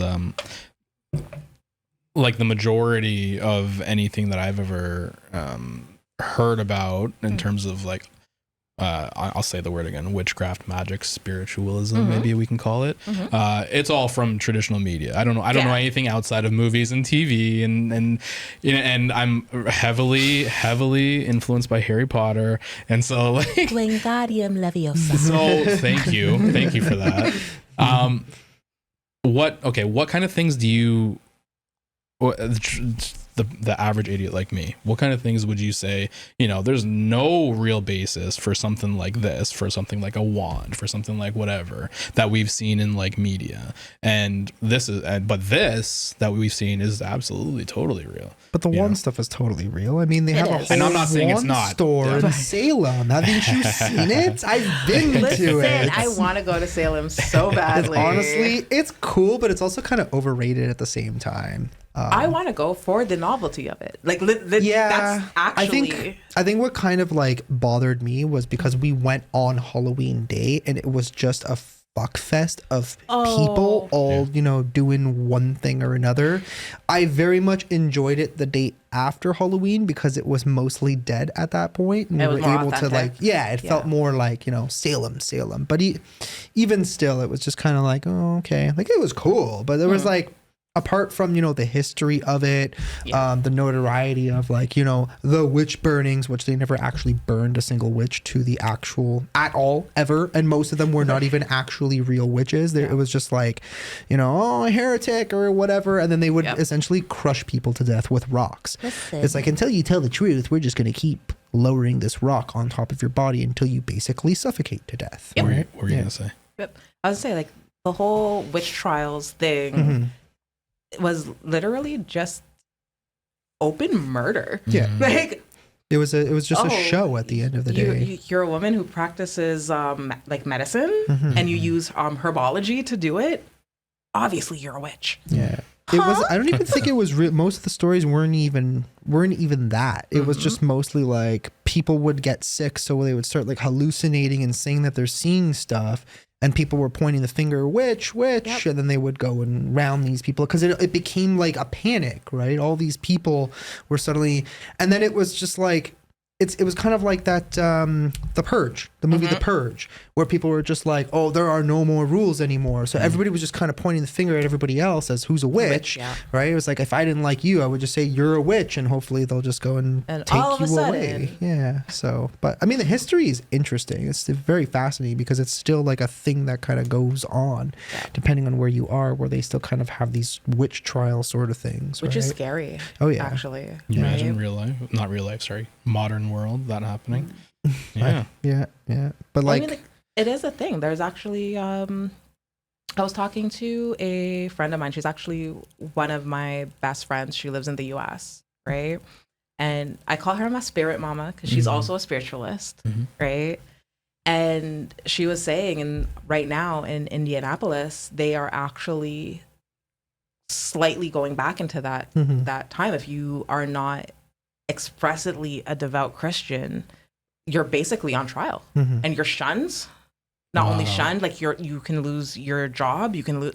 I'm like, what in the modern day witch trials? Isn't that funny? Doesn't that sound very similar to something that happened over here? If you didn't take a certain juju juice into your arm, you would also be shunned and, you know, basically not a part of society, right? Sounds very familiar. Bingo.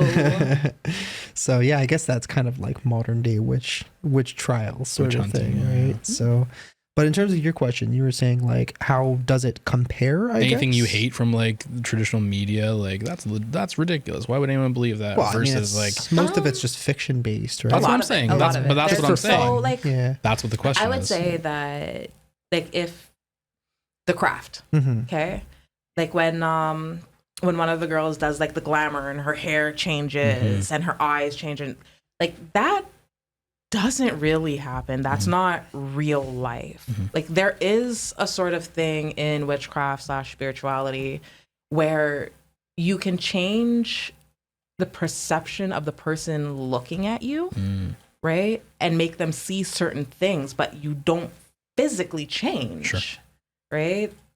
Everybody likes to believe that, though, that's a part of magic, where you can like physically alter your appearance like an avatar. No, kids, no. Another one is like using the wands and stuff like that, right? I will say that it's not as how the media portrays it, where it is the end all to be all, but you do have certain things that are kind of like tools, right? Like crystals. I was gonna ask. You have like certain people, depending on what they practice, they have knives, and it's literally just a tool. It's not what has the gift or the spirit or whatever.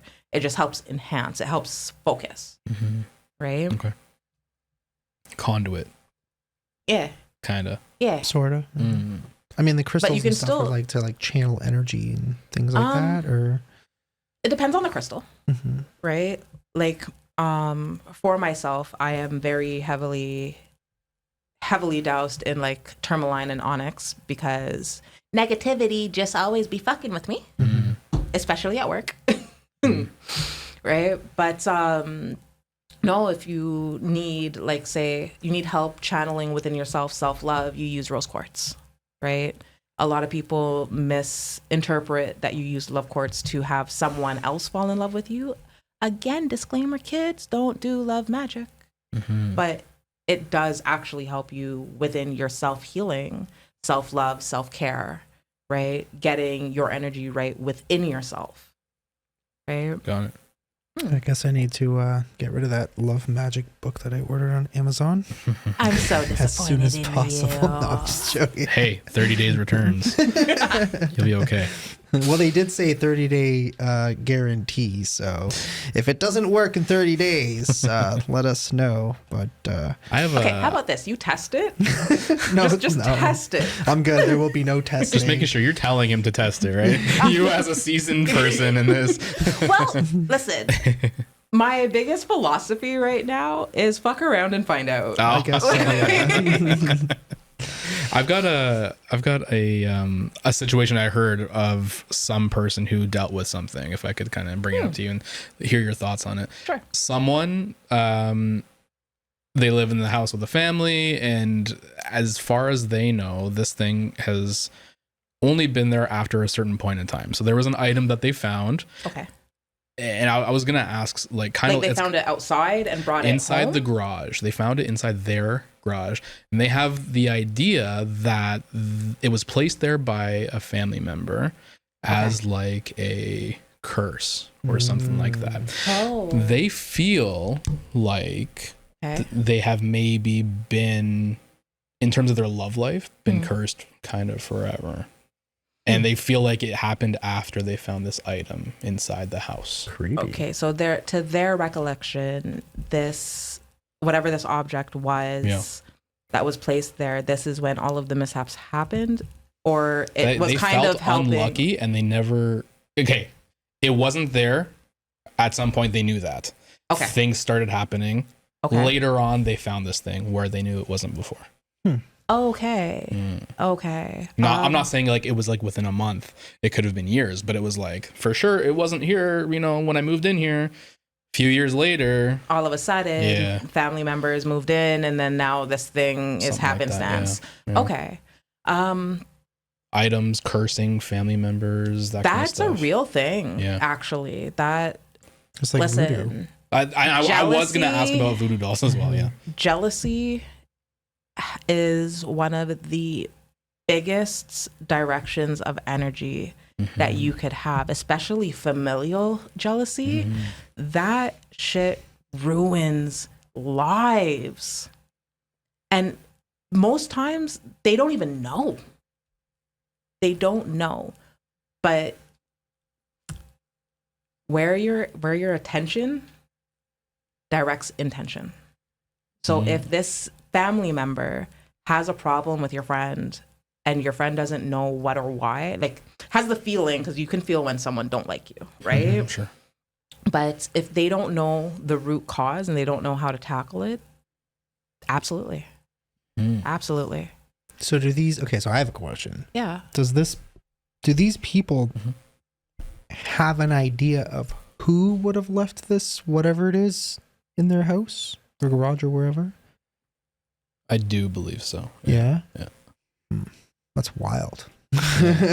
It's not my family. It's not my friends. It's just enough that I wouldn't be able to give more detail. Yeah. No, that's Fair. why Yeah. I'm asking Yeah. vaguely too. Yeah. But that's From what an you interesting know, situation. Is this person able to have a safe, open, like conversation with the person? With Like the not person even, who they think did it. like not in the sense to like accuse them or be like, oh, I feel you're doing this, but to be like, hey, Is there I- a chance that you dropped a little thing? no. No. Nicely. There's be like, are we okay? Right? Like, is there some sort of animosity between us? Like, I want to clear the air if things don't feel right. Like, Right. kind of go That like, way. yeah. And then dependent on the answer, because a lot of people won't openly be like, nah, fuck you, I hate you. Right. Right? Right. But they could, depending on how it is answered and how your friend feels in the answer, right? It could very well be like, okay, yeah, you for sure. And now I know that it's stemming from you. Yeah. I can take precautions. Wow. Right? So there's certainly, so you were talking about crystals. So like these things can certainly have positive effect, influence on your life and everything. Yes. Is there, I know what that original question was going to lead to is there items out there that absolutely have like dark and negative and evil, like That depends on who has held it before getting to you. okay, so it's absolutely intention and I'm doing something to this thing. Yes. Yeah. With the Right. negative intention. So yes, there's broadband, right? Like for all the people out there who like to order crystals online and stuff like that. My biggest disclaimer with that is always, always, always cleanse what you get, right? Make sure that whatever you're receiving into your home, what you're automatically just whatever energies is attached to that prior to you dealing with it, cleanse it, right? It's better to be safe than sorry. Smart. But if this is coming from someone you trust, like your friend who's like, it's a family member, you would never think that, Sure. right? Yeah. Even then, just, oh, it feels off, cleanse, right? If after you cleanse, you still feel off, get rid of. Get it out of your space. Sure. What if you can't find a thing? You just like, you have a feeling. You have a And feel. there's Okay. no, I didn't buy nothing on Amazon in the last 30 days. I don't know what's happening to me. What would you do? Go to your, like you were saying before, go to your church, go to your, I was gonna say that. Go to your local pastor, go to your, priest. no, it's an honest question. No, my thing would be like, clearly it depends on what you believe, Yeah. right? And what you practice inherently, right? If you believe in church or you believe in temple, obviously go there, Yeah. right? That would be your biggest ace up your sleeve. If you are a spiritualist or you're self-practicing, regardless of religion or sect, then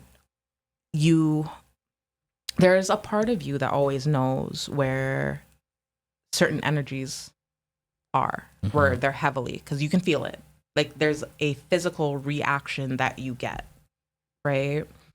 If you know that this part of the house, for some reason, you feel unsafe, you feel like there's something that's telling you not to go there, right? If you know how to cleanse your energy and your space, then do that as frequently as you need, right? If you feel that you're not quite there yet, if you have a trusted friend, get them to come and help, right? But the biggest thing when it comes to your spiritual hygiene and spiritual well-being is cleanse. And I guess the next question after that is, how much do you charge for a cleansing? Joking. Well, the church will do it for free, right? So, Well, I mean, no, unless not, you not need an even, exorcism, then it might be a little bit not different. even then, because there is tithes and offerings. True. You're still True. paying. Yeah. I gotta go use the washroom, so I think Let's we'll take a just break. Pause for 10 minutes, and we'll be right back. Okay. Alrighty, I am good to go. Yay. I got all that extra liquid out of me. Lately, I've been drinking a lot of water. I would highly recommend to all of you guys at home, you don't have to get this specific brand, but this is a thermos. It's a Not double sponsored. line thermos. Yeah, we are not sponsored. I just felt like talking about this. So I bought 2 of these. I bought like a 64-ounce one as like the extra in case I run out of this. Okay. But lately, because of this, I've been drinking a ton more water, and I feel so much better because I'm much less dehydrated. Plus, water's really good for you, of course, and Yes. most people probably don't drink enough water. And I think that happens. Definitely Is that you? Definitely me too. Is that ice that I hear inside there? Yeah. So what time did you put the ice in? It's now 10 p.m. So I did it twice today. So I did it when I first was leaving the house, which was around 2. I went for a coffee. And then when I refilled it around 5, I added a bunch more. And let's see how much is still left in here. Yeah, it's a good size. Sounds like It a just lot. keeps it really cold for like 24 to 48 hours. So That's great. it keeps it refreshing, so you actually end up drinking more. But yeah, I guess back to our interesting conversation about demons and witches and spiritualism and all that stuff. Yeah. Okay, so yeah, the one question that I wanted to touch back on, I guess maybe I didn't ask it the way I needed to. So I've heard before there has to be some sort of sacrifice or trade to be able to access these gifts or abilities. What you were explaining this a second ago. So what would you say about literally a trade or a self-sacrifice? Well, not even really self-sacrifice. It could be like any sort of sacrifice, right? There is actual deities or like entities, whatever you want to call it, that will give you enhanced access to the spiritual side, enhanced abilities, gifts, whatever, for a trade, right? And that is actually a real thing. That blood sacrifices, a lot of, I won't say a lot of, but there are still certain parts of Africa, certain parts of Cambodia, certain like anywhere really. If I ever decided to research and dig further, I could probably find places here in Canada that do certain rituals, certain sacrifices in order to get certain abilities or to make progress in life that kind of takes from somebody else. These are real things, right? Kind of like the saying, like, I sold my soul to the devil. Yeah, it's kind of like which is real. It's a real thing, man. People do that, right? Hollywood, Hollyweird. I mean, yeah, Hollyweird, exactly. But I've also heard that literally, maybe this is a bit of an aside, but Hollywood, like Holly, the wood named Holly, like or like a holly tree or something, has something to do with like magics and stuff like that. Well, I mean, I don't know if you've heard of that. I didn't even know Hollywood was a type of wood. There is.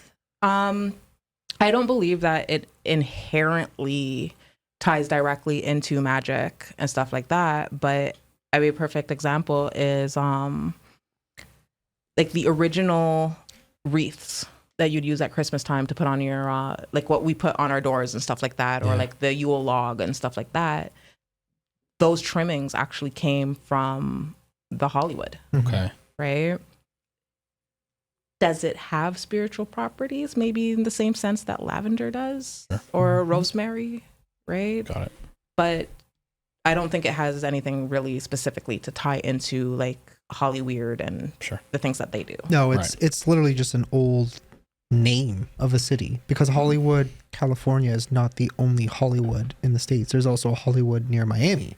Right, so it's literally just a name. Yeah, and it just ended up being a place where they did weird stuff, set it up movie sets, and it just became very well known and famous for that, just because California is typically warm or hot all year round. It's drier, there's less rain, so it's more efficient to be in an area like that. Plus, you're close to the ocean, right? So I think that's just kind of why they decided to like set up everything over there, right? I think spiritually, if you want to go into like there and like names and things that go into that, I don't know if anyone wants to say what the definition of Los Angeles, City of the Lost Angels, Los. Is it Lost Angels? I always thought it was the Angels. I don't know what languages at all. So like, wouldn't it be the? It's a play on words. It could be. Yeah, the play on words, right? But yeah, I think it would be Los Angeles, right? Which would typically be more like the Angels or the City of Angels. I think is the reference. That's what they're expecting us to think. Hiding in plain sight. But really, it's a city full of demons and jinns everywhere, with their makeup and their fancy clothing and their how dare they things, rude Bohemian Grove and stuff. Listen, you leave them with their avocado toast. Avocado toast. Oh my god. But what about like that, like talking about Los Angeles and like possibly, you know, the people that are there? Have you ever, other than Malton, felt like this whole area is kind of not a positive area? Like maybe you would have felt I don't like this place ever since I got here, whatever. Is there anything like that? Yeah. Well, it's Malton is not okay. So that you want to know Only because she said Malton before. I'm just asking. Listen, in I general. have- So there's a reason why Malton is the way it is. Malton actually used to be the place to be back in the day. There used to be a lot of Europeans, a lot of Italians. It was a very good area. It was a very military safe. base at first. Actually. Yeah. And then later on, when they started building all the main subdivision that's there, it used to be beautiful. It was a very well maintained, great part of Mississauga. Everybody loved it. And then Hazel McCallion came to power. I like Hazel. You don't talk bad about her ever. No, call her by her real name. Hazel.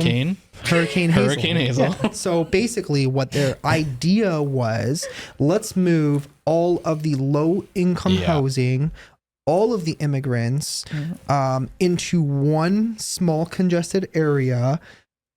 All the crime came along with it, right? I'm not saying that people who are poor are obviously criminals, but typically when you add in low income, you underserve the area, you're going to end up with a lot of crime. It just happens.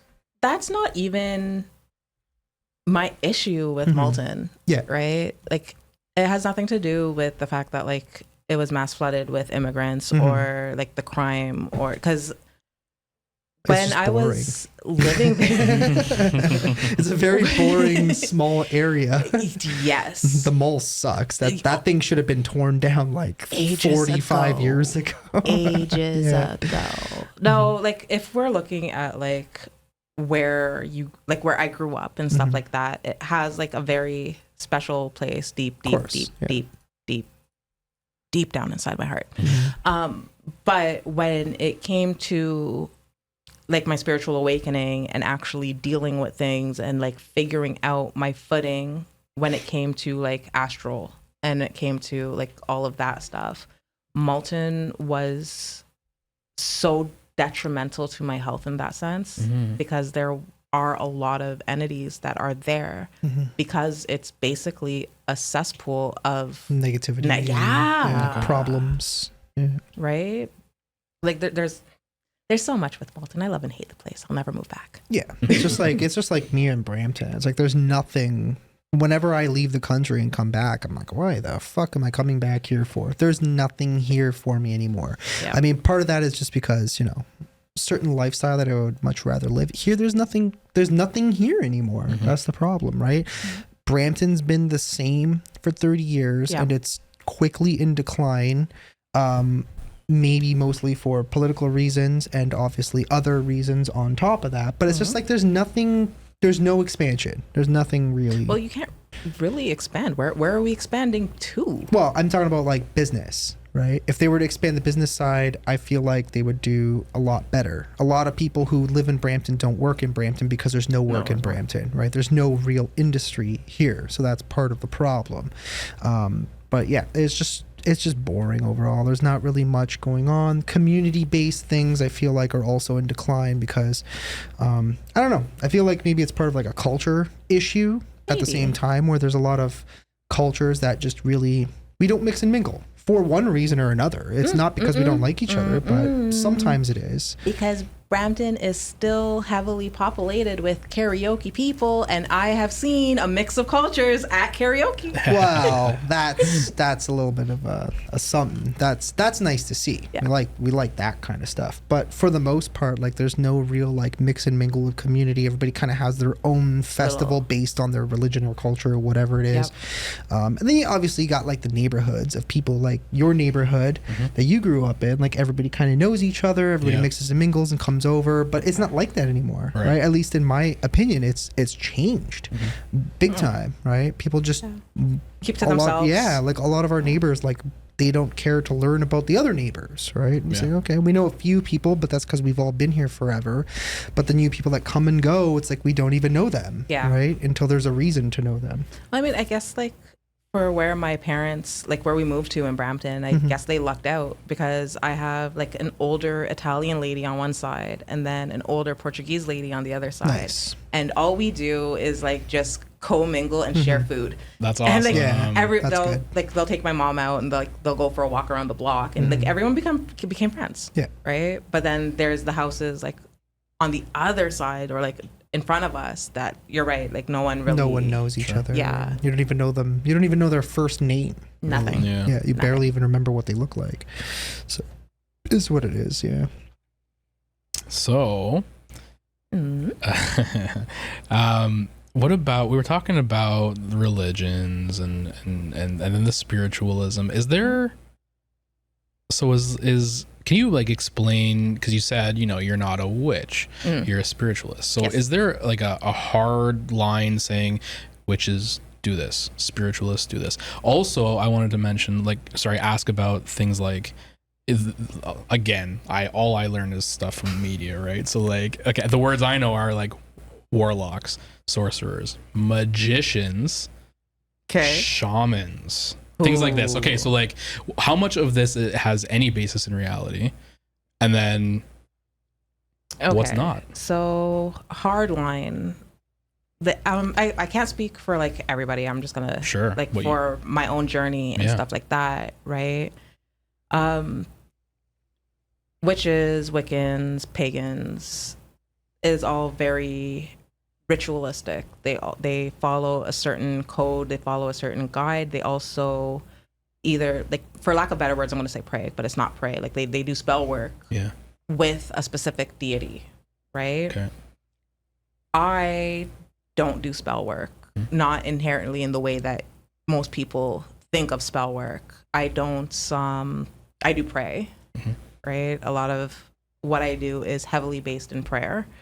I also I don't really tend to follow a different deity or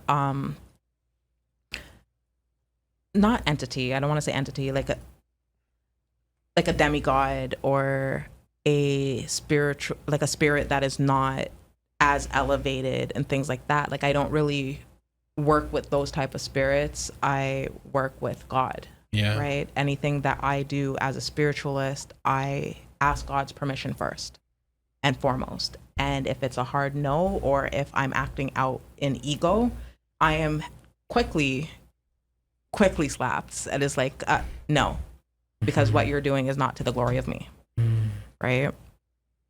Now, when you ask for an answer from God in particular, how does that answer come through? Is it physical? Is it a sign? It depends. It depends. A lot of it is signs. I've actually had answers from the radio, like a certain song will come on and coincidentally or not coincidentally, it will actually have like meaning to what I've asked. If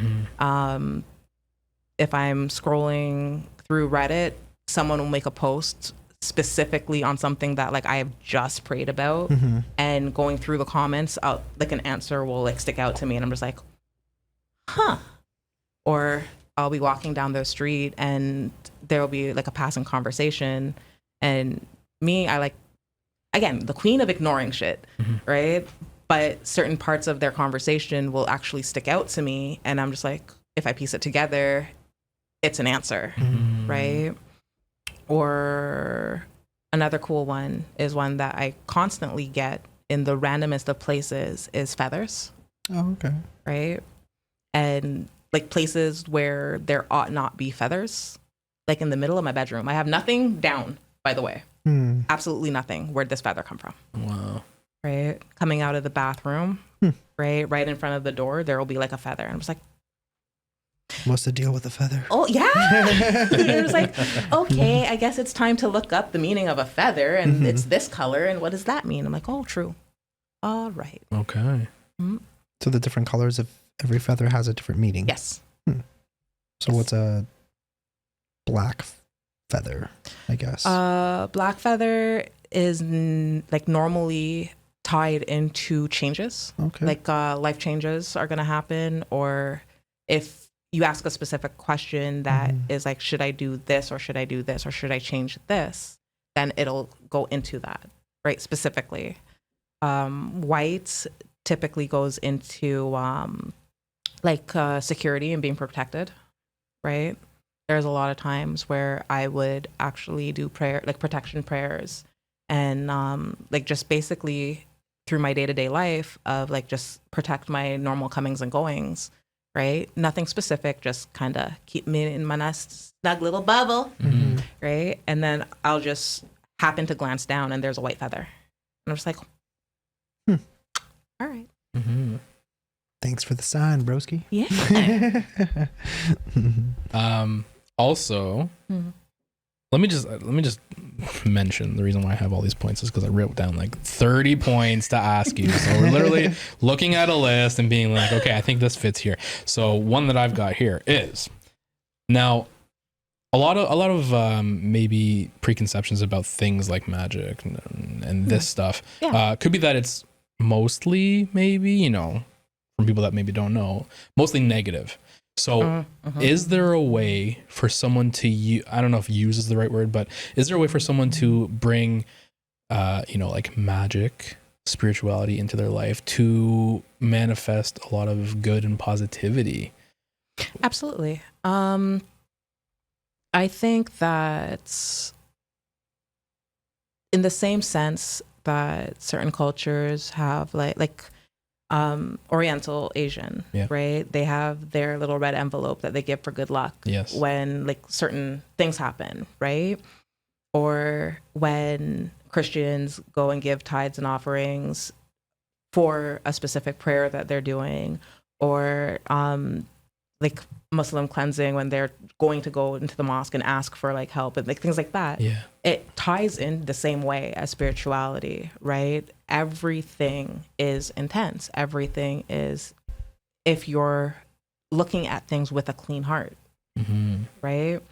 If you like, say someone wants a promotion, right? And their prayers or their spell work or whatever they're doing is heavily based on, please, like, give me this promotion, right? I firmly believe if you're doing it with a good intention, you're doing it with a clean heart, asking for this, like, basically this gift, right?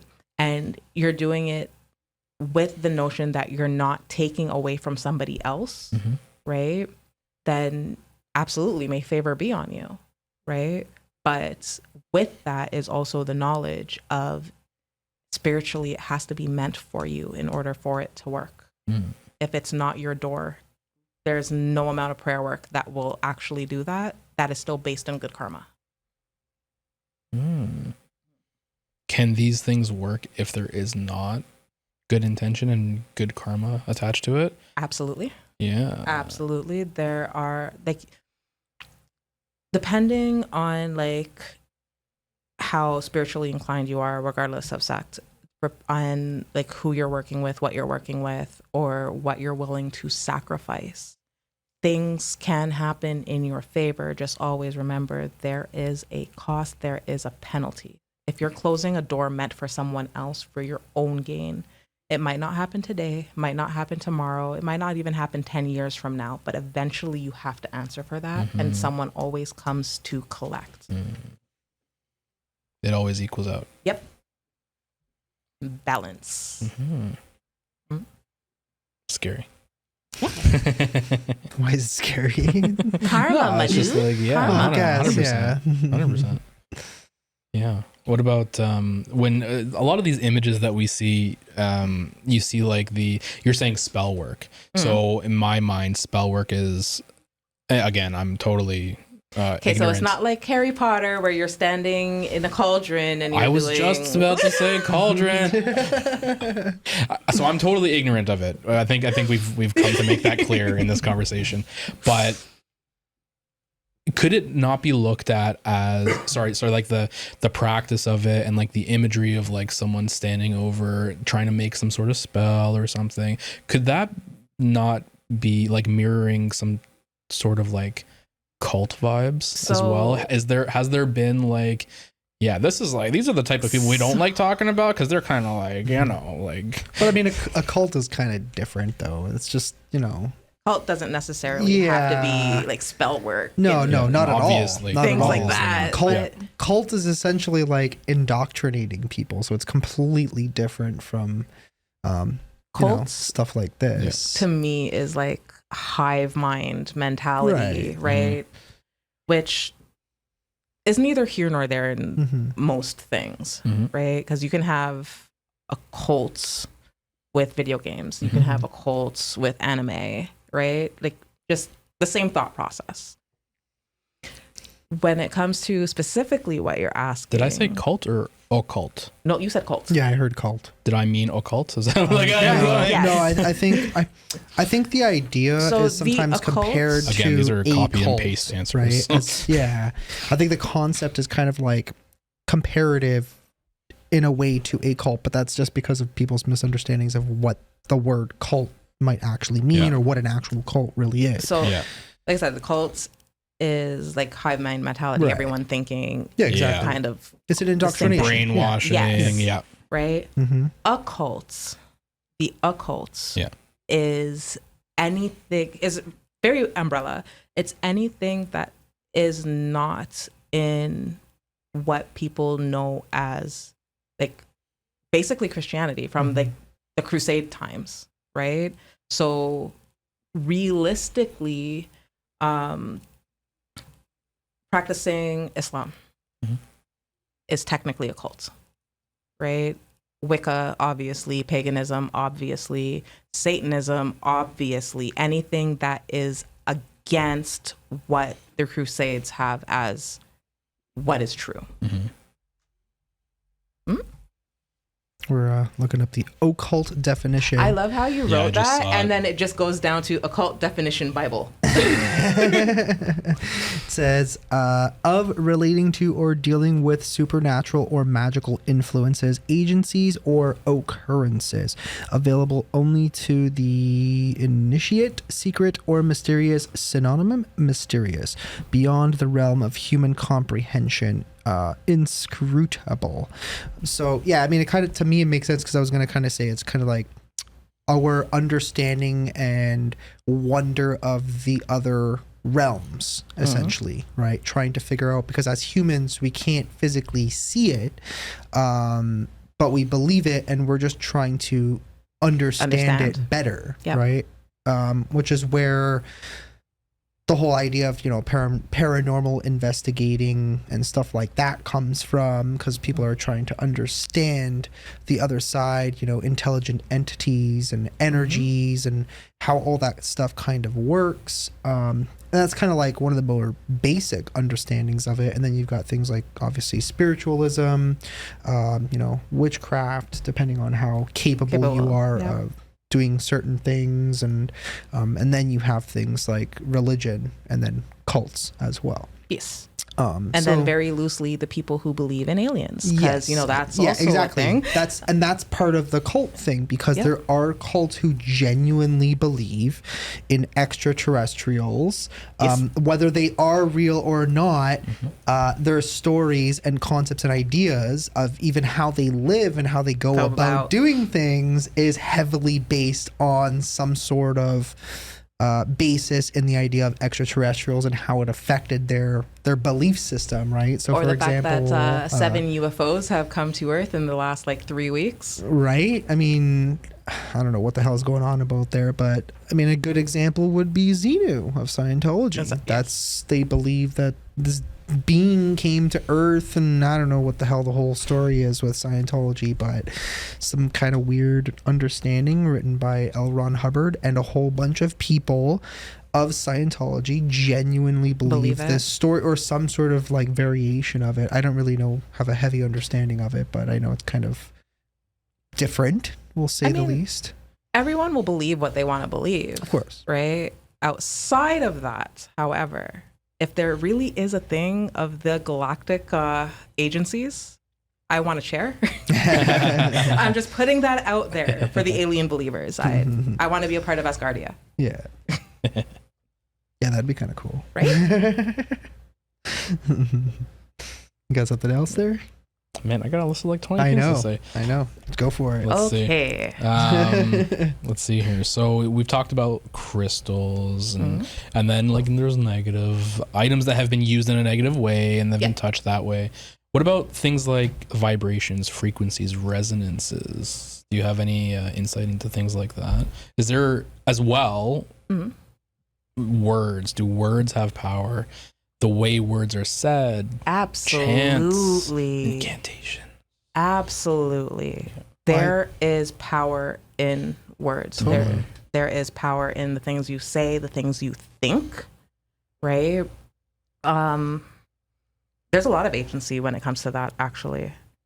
I mean, it affects, your day-to-day just by having good intentions or bad intentions, or good thoughts versus bad thoughts, right? Absolutely. The Yeah, power of definitely. intent is extremely powerful. Absolutely. If you're having good thoughts when you first get up in the morning, your day's probably going to go pretty good for the most part, unless something happens, right? If you end up with bad thoughts right away, waking up, getting out of bed, then obviously your day could go totally awry. That's true. But even with that, the things that you listen to, right? The things that you meditate on when it comes like music or like watching shows, things like that, listening to audiobooks, like the things that you intake mentally, you also intake spiritually. It goes hand in hand, right? Be careful what you're feeding yourself, essentially, right? The people you surround yourself with. If you are constantly surrounded by people who are like, for lack of better words, negative Nancy's, Yeah. right? You tend to take on their vibration. Yeah. You tend to take on how they think, how they move, how they act, right? You are who your friends are. As they say. If you hang around with, 5 nasty people, you'll probably become a probably- nasty person yourself. Yeah. Guilty by Right. association. Exactly. Yeah. And it's very true. It is. So sometimes you want to disassociate with certain people because it might completely change your life, your mentality around. Yeah. That's why a lot of people actually say, like, surround yourself with like-minded people, surround yourself with elevated people, right? The more you are with them, the more you tend to take on those characteristics, right? Yeah. Perfect example, Mr. Married Man, right? How much idioms do you and your wife share? Like how have you guys kind of melded together with your years of coming together? Yeah. Yeah, big time. Yeah. Yeah. Well, There are a lot of words that I've never used prior to her that are in my everyday language now. Absolutely. yep. Things. Yeah. Oh, 100%. You're right. Definitely. I'm sorry for that awakening. I'm very happy that I woke up that way. What about like, is there real out there? Is there the word that I know of is like Covens? Is there legitimate organizations, Covens? They're Yes. like, we all focus on Yes. this type of, what do you know about it? Okay, Tell me about Yes. it. What's a coven exactly? So a Witch coven stuff. is specifically within witchcraft, Wicca, paganism, right? Which is, which heavily deals with people of the same like-mindedness coming together, almost like church. Is literally. So it's essentially communal, like The a community of people, fellowship. essentially. Fellowship, right? And kind of like with church, with mosques, with temples, with covens, there is power in numbers, right?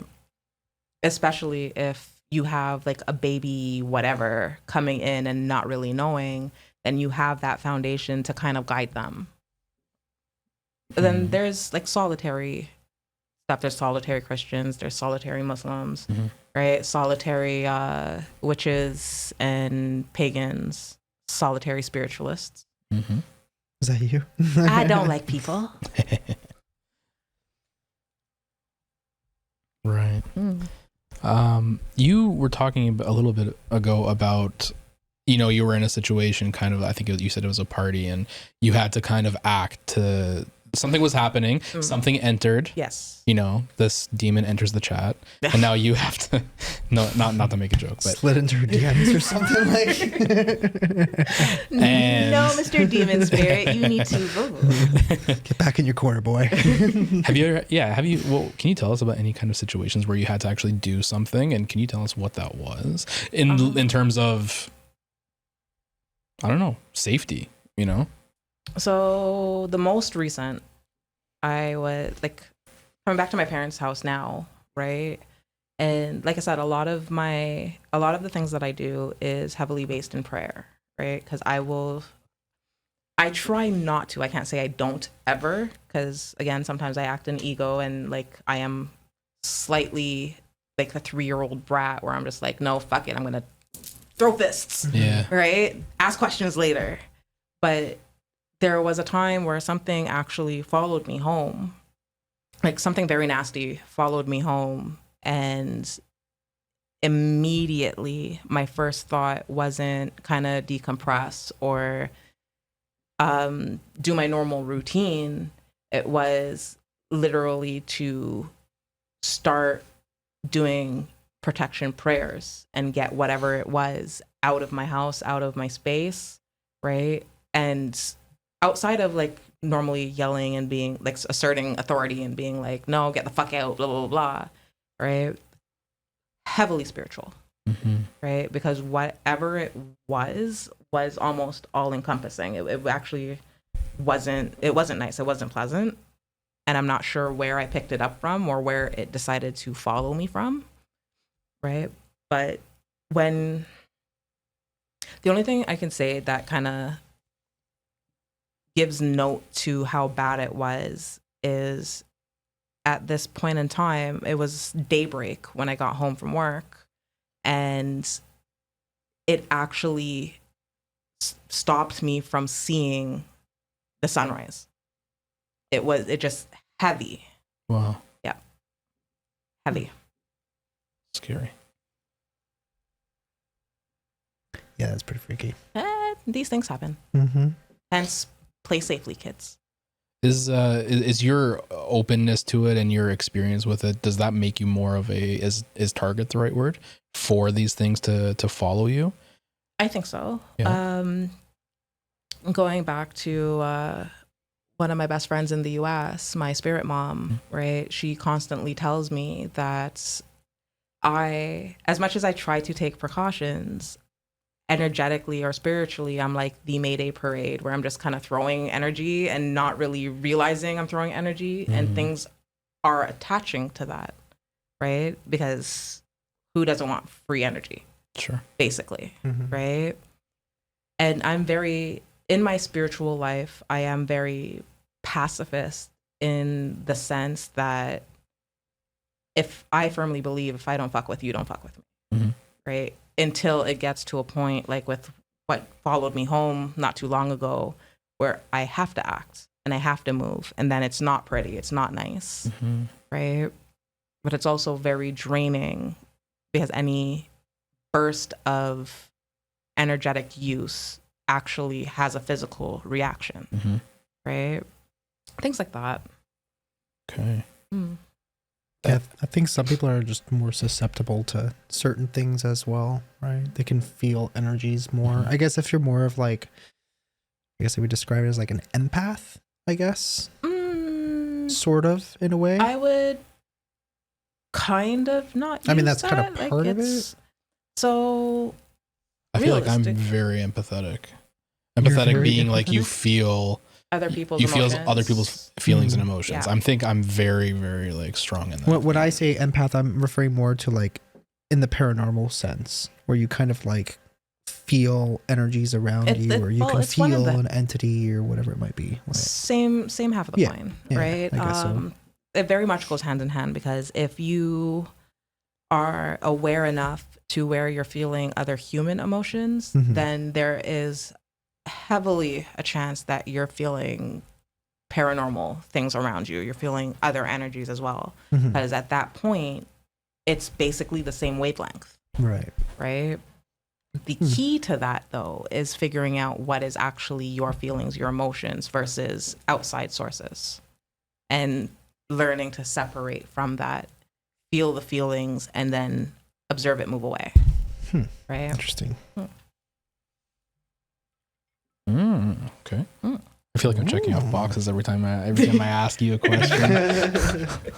Next on the docket. Okay. Is there a difference between witchcraft and magic, and where would like spell work fit in here?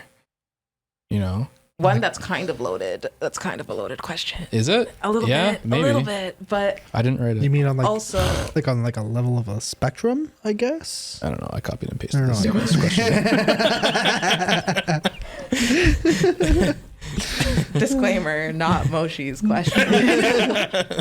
Just wanted to point that out. No, Because okay. So let me ask something that's more on my mind. So like magicians. Okay, so we're talking about people that entertain. Okay. And Like a Houdini look like kinda? like what's this guy's name, David Blaine or whatever these people Okay, are, so like right? the guys out on the bars who are like, Literally oh, I'm going to show you entertainers. card Literally tricks. entertainers, right? Yeah. But So a lot of those how are much? just illusionists. So though. how much of it is 100% illusion, Uh-huh. fake, and how much would you say is like, you know what, they're tapping into something and there's a reason why they look like they're doing crazy shit that's legit? So, okay.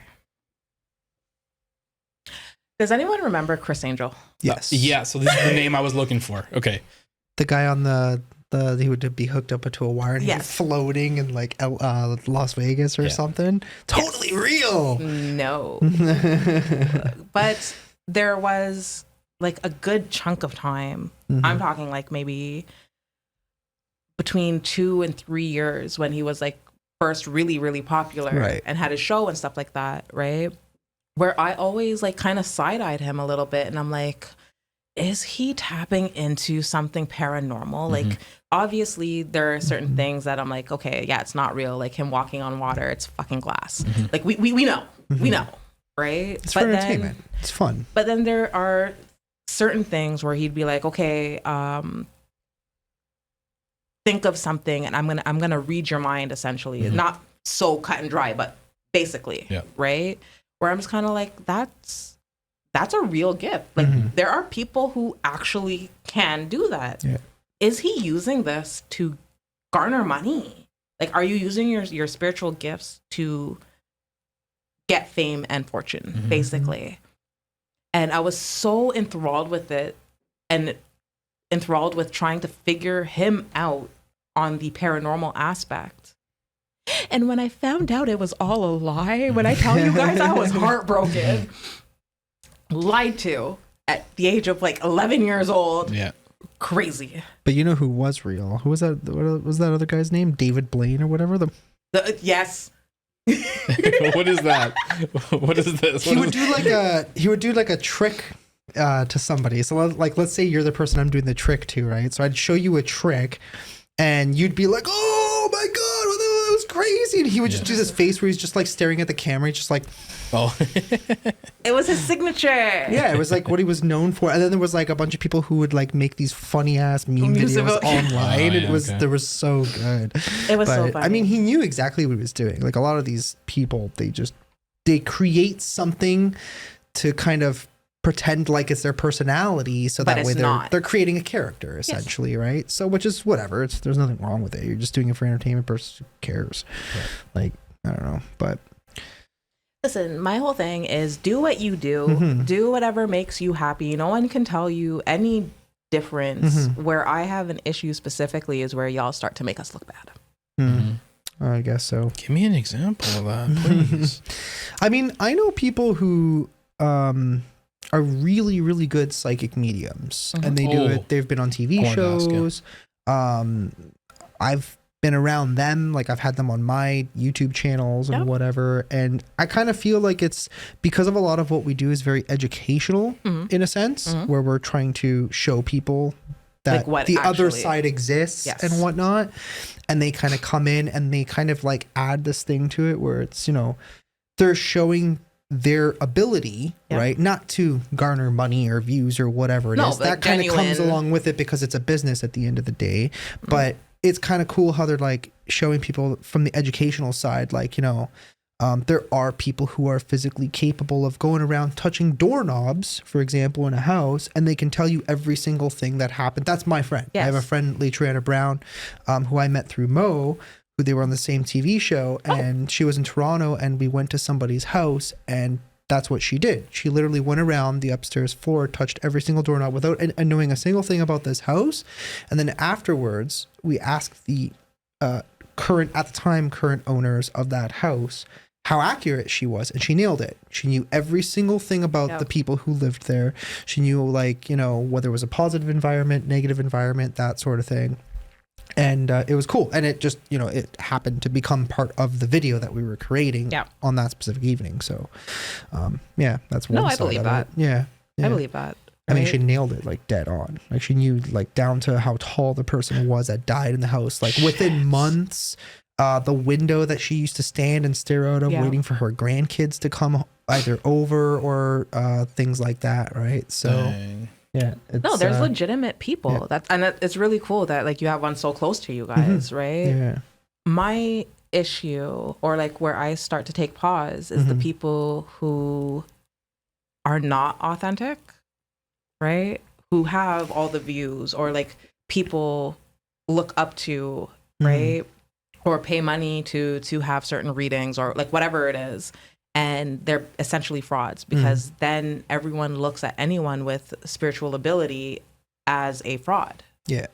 I guess kind of like those psychics when you go to like the carnival or something, right? I guess that as an example, right? I mean, we know they're full of shit, but people go anyways. So, but if you're going knowing that like it's for entertainment, that's one it's for thing. fun. You're paying somebody $20 to, like, you know, tell you something like you're gonna die in the next 7 days, right? It's no, like, not no. No, but like the people who like slide into DMs and they're like, oh, I was channeled to your energy and you're going through a really rough time.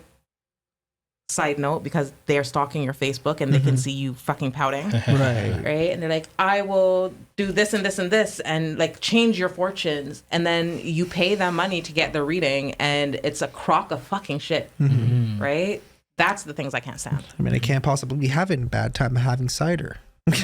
No boats on Sunday. Yeah. You got something else? Okay, list man. Have you ever had something go? Well, no, I guess we know this already. I was gonna say, have you ever had what it says is, have you ever had a spell go wrong? But I guess more so, has there been a completely opposite effect of something that you wanted to happen? Oh, okay. Yes. Yes, there was. So there was a time where I really wanted to get into like entertainment, right? Wanted to go and follow my degree and do like basically make my own recording studio, right? And have a bunch of like musicians under me and like start producing and recording and mastering and stuff like that. And when I say not days, not weeks, but years, I prayed on it, like just asking. I'm like, this is what I want. Like in my hearts of hearts, this is it. This is my career goal. Side note, it's not my career goal. It's not what I do. Right. But that door was essentially slammed in my face. It's that part of the entertainment industry is not my calling as much as I want it to be. It's not what I'm meant to do. And there's no amount of prayer work, of spell work, of asking, of crying, of basically begging is going to change that. Spiritually, it is not in my cards. So I guess my question is how, I don't know if you want to go into detail at all, but how can you say I definitively know this? What, I guess the next question would be what happened, but it's up to you whether you want to say or not. So I was, because I guess just because who could say that, why would you stop now? Maybe it will happen for you. So I essentially, after high school, I was accepted to a program in London, England, right? It's the Music School of Acton. That's cool. Right? And leading up to me being able to go, including financials, everything that could go wrong did go wrong and essentially stopped me from going.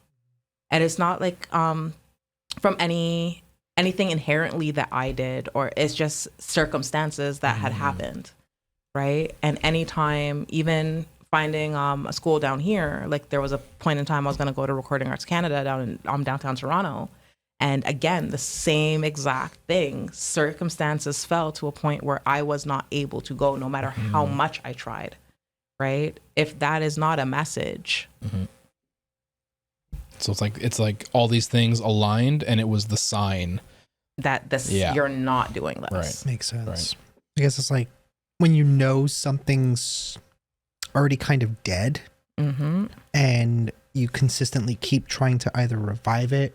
It's like beating a dead horse at the end of the day. I guess the saying is true. It's true. Right? It's kind of like the example that I'm thinking of is like in a business that's already kind of dead, but you're going to continue to try and try and try over and over and over when it just keeps getting worse and worse and worse and worse, right? Like I've been there, done that. I've had a restaurant business, and it's like I kind of knew in the first while where it was going and it wasn't going well, and you kind of already knew that it wasn't going to work out, but you keep trying and trying and trying, and then eventually you got to, decide, do I keep trying for the next year, burn some money or whatever, or is enough enough? Yeah, exactly. Yeah. Or is enough enough realistically? It actually gets to a point where and it's actually kind of cool that you brought up the business analogy. It's like for those who are business inclined and business savvy, having a business and having the business do fair within the first 3 years. Right. And then into your third year where you're like, okay, I got over the hurdle, I got over the hump, I'm going to be able to make this. And then boom, you have to declare bankruptcy. Yeah. And then going back and being like, well, it worked for the first 3 years. So even though I declared bankruptcy, let me try again with the same business model. Yeah. Right. And then again, 3 years. And then boom, you have to declare bankruptcy. Makes me think of, if you guys ever seen the show Dragon's Den or whatever it was called. Yep. And they would come forward to the dragons and they would show you this idea like, oh, I made this cup and it's purely made of paper, right? And it's got holes in it. It's such a great idea. And yeah, it's a legit business. And the dragons are like, how much money have you put into this? I've currently mortgaged both my homes. Yeah. All my credit cards are maxed out. So we're looking at about $1.6 million. Yeah. And they're like, oh my God. Abort mission. And it's like, I feel so bad for these people because it's like they had the right intent. They wanted to do something super unique, like make a paper cup that had holes in it for some reason. Why? But I don't know. I'm just giving a really bad analogy, a paper cup with holes, but... Oh God. Yeah. Have you gone over, I know you've talked about a couple examples, but has there been one situation where you've been, you know what, this was the absolute scariest situation of my life that you think was tied to the spiritual realm?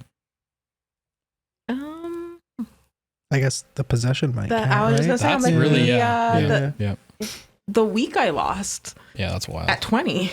Yeah.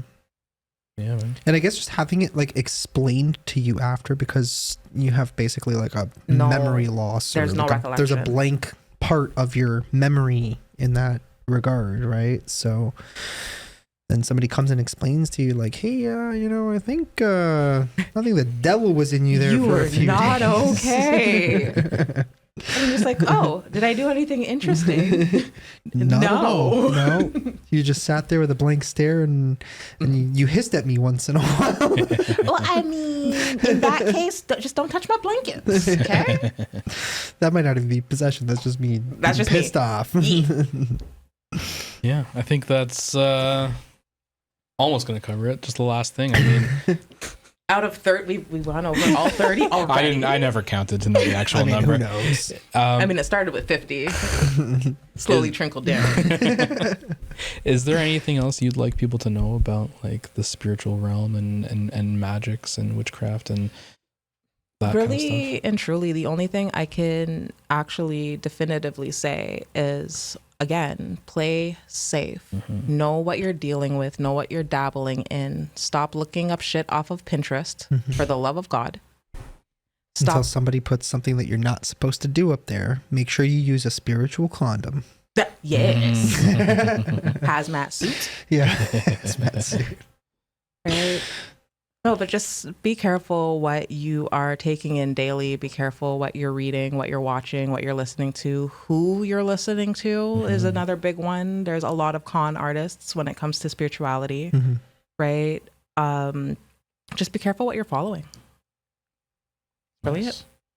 And just because you see me doing the Ouija board doesn't mean you should do it at home. Leave it to us idiots. Let him do it so you don't have to. Exactly. Good. Oh my God. That's it? You got everything? You know, I think I've done enough tonight. Yeah. Well done, sir. Well done. Have we covered all the bases? Are we good? It's so funny because before this show, we were like, Mo was like super excited. And he's like, I have like 40 questions for this for Bianca. And I'm just like, oh boy, bring it on. Well, let's do this. Are you satisfied, sir? I hope everyone that I spoke to is going to be satisfied after this episode. Yeah, I think so. Also, for the one that asked about like the magicians versus like actual magic, sure. I'm going to learn card tricks just for you. Nice. Just for you. Nice. Did you not have people on Twitter asking questions? A little bit, yeah. I was actually just refreshing the page to see. Sometimes they come through in time, sometimes they don't. There is one person, Nikki Clark, says, do you have to practice witchcraft to class oneself as a witch?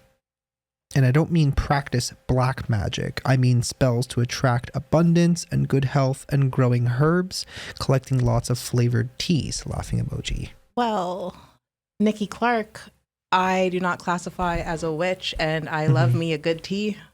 Right. I love me a great tea. Right. But no, identify as, so long as you feel comfortable in what you're calling yourself, whether you are practicing any sort of magic or spell work. If you don't feel like that fits, don't put yourself in that box, right?